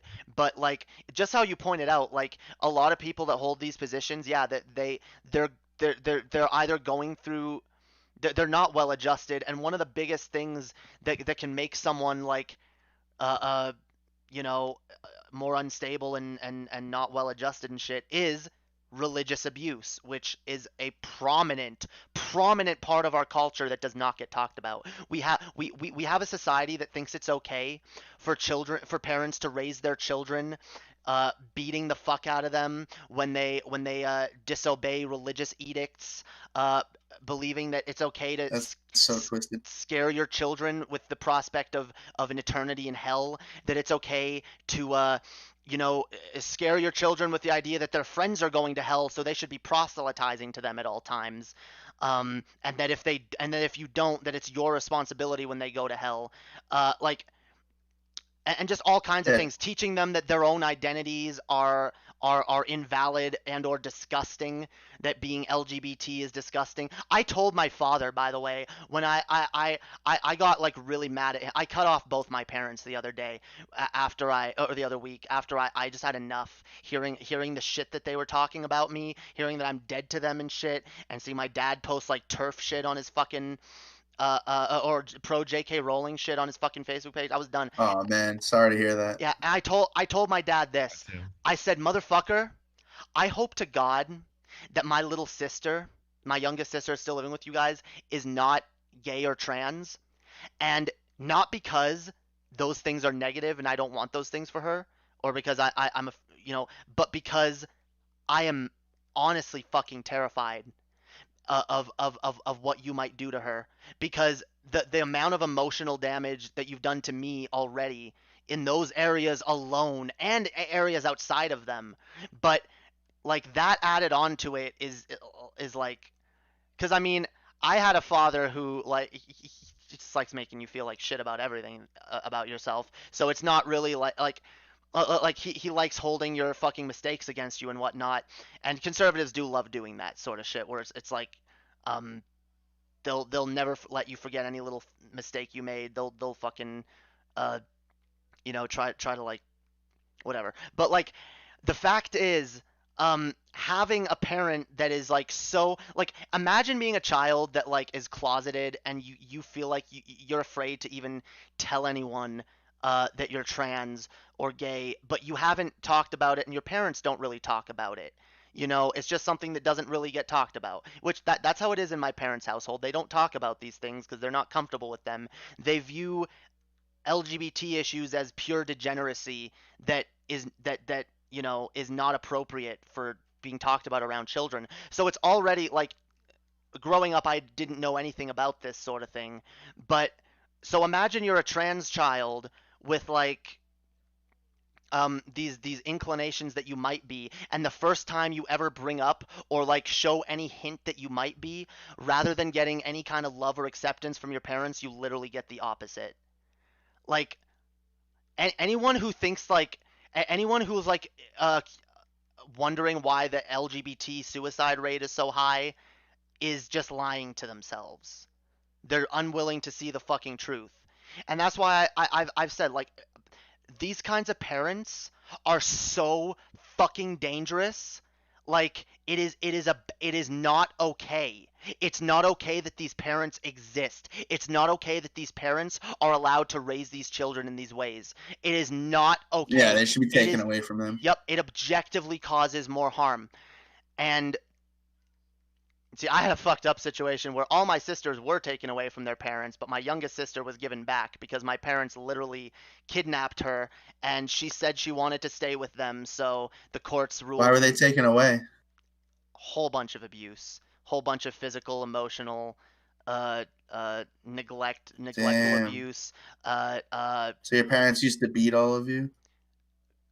It was I've talked about it on the channel before. It wasn't just physical abuse. It was like there was a lot of physical abuse, but it was more of like the house was like a fucking disaster area that me and my sisters were responsible for taking care of everything, cleaning everything, taking care of our sisters, taking care of our mother, and dealing with the religious abuse, the fact that we didn't go to school, we were actually homeschooled, fake homeschooled for many years. Oh, wow. Like this is the kind of thing, and I'm talking. That's terrible. Yeah, there's a reason. Yeah, and there's a reason why I talk about these things on my channel, and why I'm going to talk about them a hell of a lot more. I'm not trying to make anyone feel bad for me. I don't want anyone to feel sympathy for me, like, oh, poor Jamie, you went through. Like, No.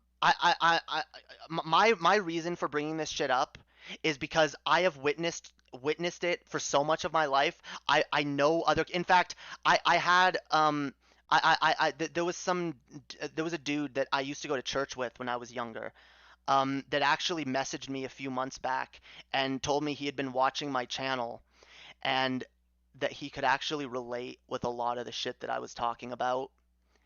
And he was actually super surprised because he's like, damn, like I thought like your family, like, you know, growing up going to church, like I thought you guys were like had it all together, but holy shit, like we have like way more in common than I realized.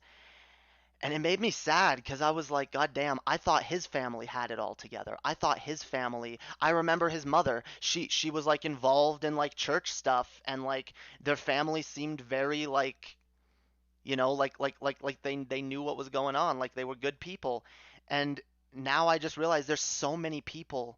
There are so many people, and what makes me grossed out the most is that we still have a culture where you can say you can use the word Christian to be synonymous with good person. And in fact, we have in our prisons, like you could be like if you want to like get parole earlier or whatever, you I'm a literally. Christian. Yep, literally go to some fucking Bible studies in the prison. Go to some like church services in the prison, and then go and tell your parole officers, "Oh yeah, I'm a Christian now, guys. I worship Jesus." It's and like then a you justification Yep. too, because it's like, oh, I'm forgiven from my murder Well, or whatever. It's like, it's not just a justification. It's literally a fuck. It's like a mask that they wear. It's like a fucking. It's like a get out of jail free card where like they can just be like, "Yup, I'm a Christian. I all this horrible shit that you might think of me. Nope, I'm a good person automatically because I'm a fucking Christian."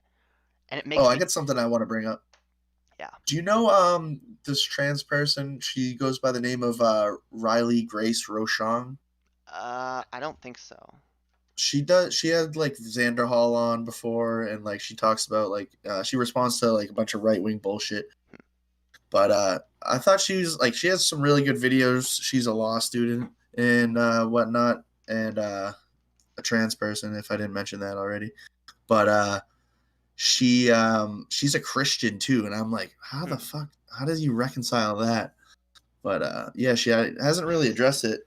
So Yeah, I don't know how you'd reconcile that either. Honestly, I couldn't. I always found that strange. Like, oh, I'm like a conservative gay person, or it's like, how do you reconcile that?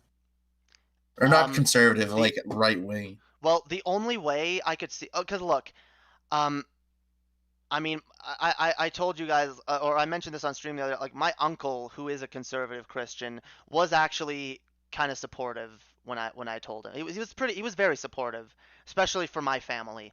And so I really think the only way you could reconcile that is if you actually happen to be a trans person with decent Christian parents or decent Christian family members or friends that actually accept you. Like, because otherwise, if you are surrounded by nothing but Christians who think you're a degenerate, like, piece of shit. Yeah, her parents must be like decent Christians, like that are accepting. Right. Because there are Christians that believe in love and acceptance. They're rare, as much as they'd like to have you believe the opposite. They're rare as fuck, but they exist. So. But you got like the whole evangelical sect. It's like, I don't know. It's just so bad. But that's the thing. The evangelicals have been allowed to get away with a lot. The evangelicals have done a lot of damage, continue to do a lot of damage to their children, to their communities, to our politics, to human rights. Yep, and it's just they advocate for war. We need to be calling these people out more. And one of the things that I think never gets called out, or not nearly enough, is the shit that goes on behind closed doors in these Christian households. The shit that I experienced, the shit that people I know have experienced, the shit that I know there's people in my chat that have experienced. I've and there's another reason why I enjoy talking about this shit, because I know that there are people out there who have gone through this shit who like, it's good to be able to talk about these things and be able to listen to people you can actually relate to. And my God, if I could make one fucking change in this fucking world, it would be to like advocate for children's rights and the ending of certain types of child indoctrination, which is so fucking harmful. My grandfather on my mom's side was a Seventh-day Adventist. So he was like a really religious nut. He had like anti-Semitic books and shit. He had he'd like go proselytize. Like if you were around him, like he'd tell you about the good news. Was he a Christian? Oh wait, yeah, it's like a Seventh-day Adventist it's a type of Christian, but it's like it's a culty type. See, I never understood Christians that it's those.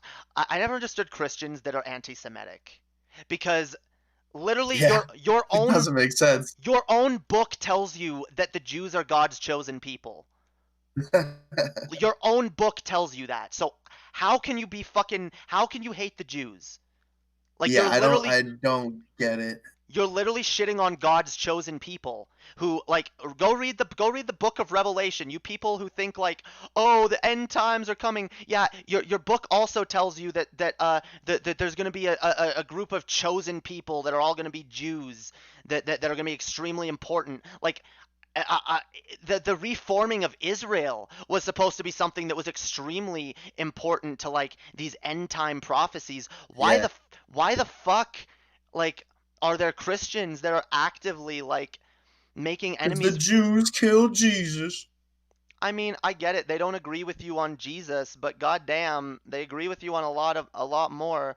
And like, Jesus was born to Jews and raised by Jews. Yeah, and Jesus clearly, God clearly still has a fucking God damn it, why can't I do this? God still clearly has like a special thing for Jews, right? Because he still views them as his chosen people, according to unless Christians have like this new version where it's like, no, actually Protestants are God's new chosen people, even though it literally doesn't say that anywhere. But yeah, no. He was really racist too.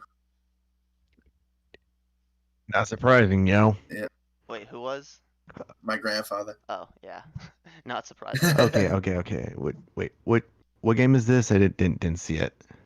This is Saints Row 4. Wow. Do you Okay. have a cheat on? No, Okay. I just this is a mission. This is like this is a ragdoll mission Oh, where you gotta ragdoll like, mission. yeah, you gotta like take as much damage as you can. okay. I just remember this story. Yeah. It was like an anti-gay pastor that got busted with male prostitutes.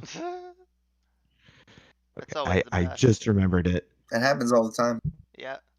That, like I said, guys, What like, was that pastor that was like super anti-gay got caught with meth and gay prostitutes?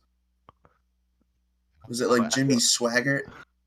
I don't know. You know I who don't I'd know. love, I don't. dude, you know who I'd love to see get caught with something like that? Fucking Trump? Kenneth Copeland, dude. Oh, Kenneth Copeland. Kenneth You're gonna say his Copeland, name. Joel Osteen, any of those dudes, any of these fucking. Oh yeah, Joel Osteen. Yeah. I hate that dude. My dad loves both of those dudes. That like I grew up listening to nothing but Kenneth Copeland and Joel Osteen. Wow. I hate them so fucking much. They're such disgusting Justin grifters. Bieber's like part of that whole cult now. What? Yeah, Justin Bieber's like one of Olstein's little fuckboys now. Oh God! Nice. If I didn't need a reason, if there was like, yeah, if I already have a million reasons to hate fucking Justin Bieber, oh my God. Yeah, and He's according to such a people, he was a douche. horrible person in childhood. Oh yeah, no, I've heard that. Bieber? I've actually met people that knew Bieber when he was younger, and they're like, oh yeah, no, he was a fucking asshole. Really? Oh yeah. I read a story that he went into like this, 5-star restaurant and got shown the kitchen like by the owner, like as a courtesy, like showing him all the shit and all the fine ingredients. And he whips out his dick and pisses in like a mop bucket Yeah, I've seen in that. in the kitchen.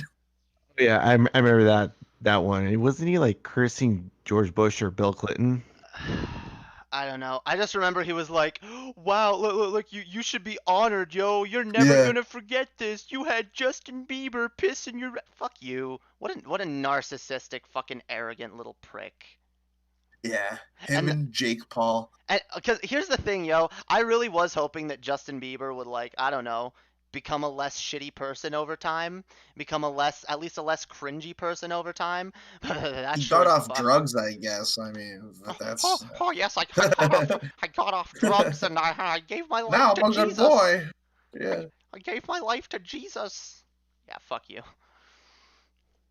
Fuck Yeah. Jesus. I think I remembered one story. I think got proven fake that he had like an affair with the Eastern European woman and he got her pregnant. Damn. Bieber did? Yeah, when he was much younger, when it was barely legal, he had an affair with the Eastern European woman and got her pregnant. Doesn't surprise me. I don't know. I think that story got proven false. Teg Haggard. What about Ted Haggard. I don't. Yeah, it was Ted Haggard who got caught for meth. Oh. Was that what he's talking about? I guess. Anyway, let's see. How long have I been streaming here? Oh, I've been streaming for 3 hours. 3 hours Damn. now. Damn. Yeah, damn. I guess I should wrap this up because I'm feeling kind of tired. For those of you laughing at like how horrible I've been at like games all day, I'm like perked up, yo. I got all these fucking Percocet like painkillers in me. I got this like weird. High off them Xanny bars. I got this like pain in my jaw, and I feel like dizzy and shit. But I wanted to do a bit of a chill stream. I wanted to chill with you guys I was gonna do this on Twitch, but the reality is if I do streams like this on Twitch, no one's gonna watch. I need to get more followers on Twitch because eventually I do want to do most of my gaming streams on Twitch. So yeah, anyone who hasn't followed my Twitch yet, go follow it. The link's in the description. Also become a patron because if you become a patron, then just like Realize TV here got to hop in the call slightly sooner because I gotta pay attention to them fucking VIPs, yo. VIP call room takes fucking priority, yo. You guys want to be in that shit? You guys want to see the private shows? All of that shit? Join the Patreon. It's only $2, yo. Only two. Fuck. $2? Actually, When's that actually when's reminds me. when's Animancer gonna be back? Beats me, dude. I I have no idea. You think? Uh, I have no say in that whatsoever. He's doing his own thing. mhm. Oh Yeah, wait, I liked Underhaven yeah. when you guys were doing I did too, dude. I, that. no, Wait, did I tell you how I got to know Animancer? No. Okay, okay. He pretty much I got to know Animancer because he randomly followed he followed my hentai Twitter account, Damn. and then like Jamie followed that one too when he saw Animancer's following me. Did I? Yeah, I don't remember following any porn Tumblrs. Maybe I have, or Twitters. Maybe I have. no, yeah, yes you do. Damn. I can see. Somebody's trying to get you to mail those perks to Yeah, him. fuck you. Commit a felony. Yeah, I might not like them, but taking them is better than not taking them. Taking what again? Percocet. What's a Percocet? It's a No way. it's a what is it? It's an opiate. Is it an opiate? It's a what Yeah, is it's it? an opiate. Yeah, it's a painkiller. Oh, okay, It's a synthetic opiate. okay, Yeah. okay. You're confusing me for a minute. No, I actually hate Percocets with a goddamn passion because it's the pills that my mother was addicted to for a long time throughout my childhood. Yeah. Brings up So, bad memories. yeah. But that at least that's why I know I'll never get addicted to them because like I have like I have like this aversion to even taking them in the first place. Well, you could still get addicted. You should be careful. Well, But I'm not yeah, gonna I know well, what you're talking about. what I should say is I'm not gonna let myself get addicted to them. Yeah. I don't ever want to I be gotta. addicted to them All right. or I have any a of them. funny story. Good. How many Okay. did they give you for the surgery? I don't know, like 24. Okay, yeah. Sometimes they give you like 60 of them, and it's like that's dangerous. It's Yeah. like that could start a habit. Okay, Oh, I yeah. have a funny story. So I used to have this friend named like Riley who like moved when I was in middle school. I would so many times accidentally call him O'Reilly. Like sometimes calls him I accidentally say O'Reilly. He says, "I am not the O'Reilly factor." Bill O'Reilly. Yeah, I am not Bill O'Reilly from I'm Fox Bill News. O'Reilly. I think Yeah, it's funny how all those guys got canceled. Of course, I'm obviously I'm waiting at the for time I had no idea who the fuck Bill O'Reilly was. yeah. So because I don't have TV. Dude, Uh, I'm waiting for Tucker to get canceled. When does Tucker get canceled? When the cows come home. Dude, Tucker's their golden cow. don't tell me Tucker hasn't engaged in the same kind of shit that Bill O'Reilly was into in Fox. Then don't tell me he wasn't. Don't tell me he's not sexually harassing He's a some of good the young family interns. man, Jamie. Oh, I bet he is. I bet. Fuck off. Yes. He creeps me the fuck out. I really don't want him to run Yeah. for president because I feel like he actually might have a chance, and I'm I kind of scared of that. yeah. I heard some funny shit about Steven Crowder. Ugh. What about Steven Crowder? You know Greg Gutfeld, he's another Fox News contributor. Uh-huh. He used to work Continue. with Steven, and they went out to a bar after work one day, and Steven Crowder sat Indian style on the floor of a bar and ordered a glass of milk. He's just Yeah. like a complete weirdo, and he's like, I guess he's got like this attractive blonde wife, but he's married, but he doesn't have kids, and he advocates for kids. And word has it that like he's awkward around her, and it's like almost like a trophy wife, just because he needs to maintain like his heterosexual, image. Like he might be a closeted gay man. Damn. Who? Damn. Like Greg Gutfeld was saying, like, oh, Steven Crowder was Oh. asking me if he thought his wife was attractive, and he was just really awkward and weird.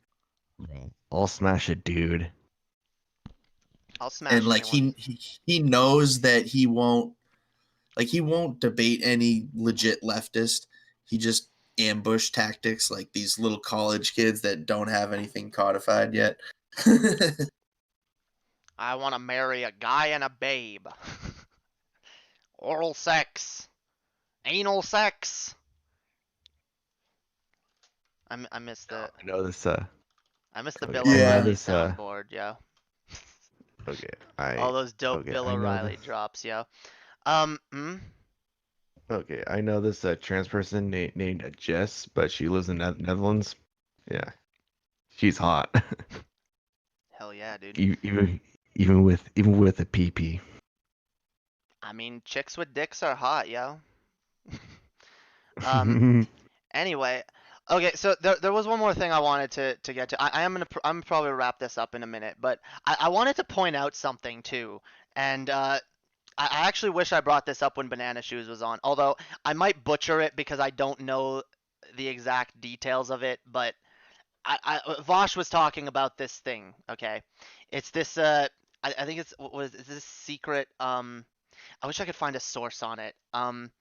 It's basically this secret agreement that a bunch of states have signed that will allow them to vote not with the electoral college, but how they actually want. So it will Ranked basically choice voting. maybe it was basically like a thing like various states have signed this agreement allowing them to ignore the electoral college, and if I think only 2 more states need to sign it, and then it'll actually be a possibility. Like these states will actually be able to vote how they want. Um, and Vosh made the point, and I've seen a few people made the point actually that um, this could be the end of the Republican Party, or if not the end, it could be extremely detrimental for the Republican Party if it happens, and it's close to happening. Um, so I don't know. Maybe that's something to keep in mind when it comes to like worrying about the next election cycle and whether or not like some terrible Republican like Tucker is gonna come. Is it even gonna be possible? Who knows? We don't know. If we can fuck this electoral college in the ass like it deserves, I'm all for that. Let's make America great. Make America actually great. Yeah. Okay. For the first time. Okay. If like 23rd year, if in like 20 years from now, if I ever run for president of the United States, it would be make America actually great again. Yep. May Ahaga. Yep. Mahaga. Anyway, I think I'm gonna wrap this up. I'm gonna I'm getting kind of tired. I actually didn't mean to stream this long either, but it's been fun chatting with you guys, yo. It's been Yeah, it was fun. fun discussion. Yeah, sure thing. Good times. Hell yeah. Um, I hope to chat with you guys again. You guys are welcome to call in anytime. Sweet. All right. Talk to you guys later, yo. Are you Hmm? streaming tomorrow? I don't know yet. I have to probably.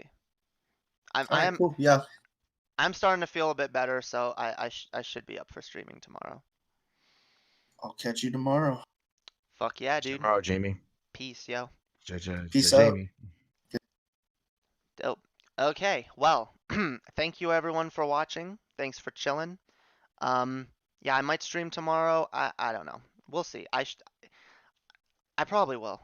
I'll probably do something tomorrow. But yeah, everyone subscribe to my Twitch. I'm gonna try and do like a weekly Twitch stream aside from my various streams on this channel. So, hell yeah, get me up there and them Twitch followers. Yeah, fuck. Go back. You don't need to move. But hell yeah. Again, join the Patreon, join the Discord, guys. I keep forgetting to bring this up, guys. YouTube is terrible at fucking notifying. We all know this. If you guys want to get notified every time I go live, join my Discord, okay? In my Discord, if you go in the welcome room, like right when you join, at the bottom, there's a bunch of buttons that you can press that'll give you like roles to like get you notified when I'm live. See this shit? See this shit in the Discord? Go in there, go fucking click these things. You can get this for Darké Corruptions for when we do videos. This for Darké Live for when I go live. And then Stoned Rejects and Underhaven whenever those happen. But yeah, go in there, get your fucking notifications, yo. Get your fucking notifications and shit. So that you can be notified when I'm live and also I'm trying to be more active in the Discord, guys. I'm trying to me and Chess are actually going to probably spend a little bit more time in the voice rooms when we're not live. So yeah, a lot of good shit in the Discord. Go join it. Fuck yeah. Anyway, um that's all I have to talk about. Thank you for watching, guys. Thank you for chilling. I love you guys. You're beautiful. You're amazing. You're sexy. Yeah, we'll see you guys tomorrow. Bye.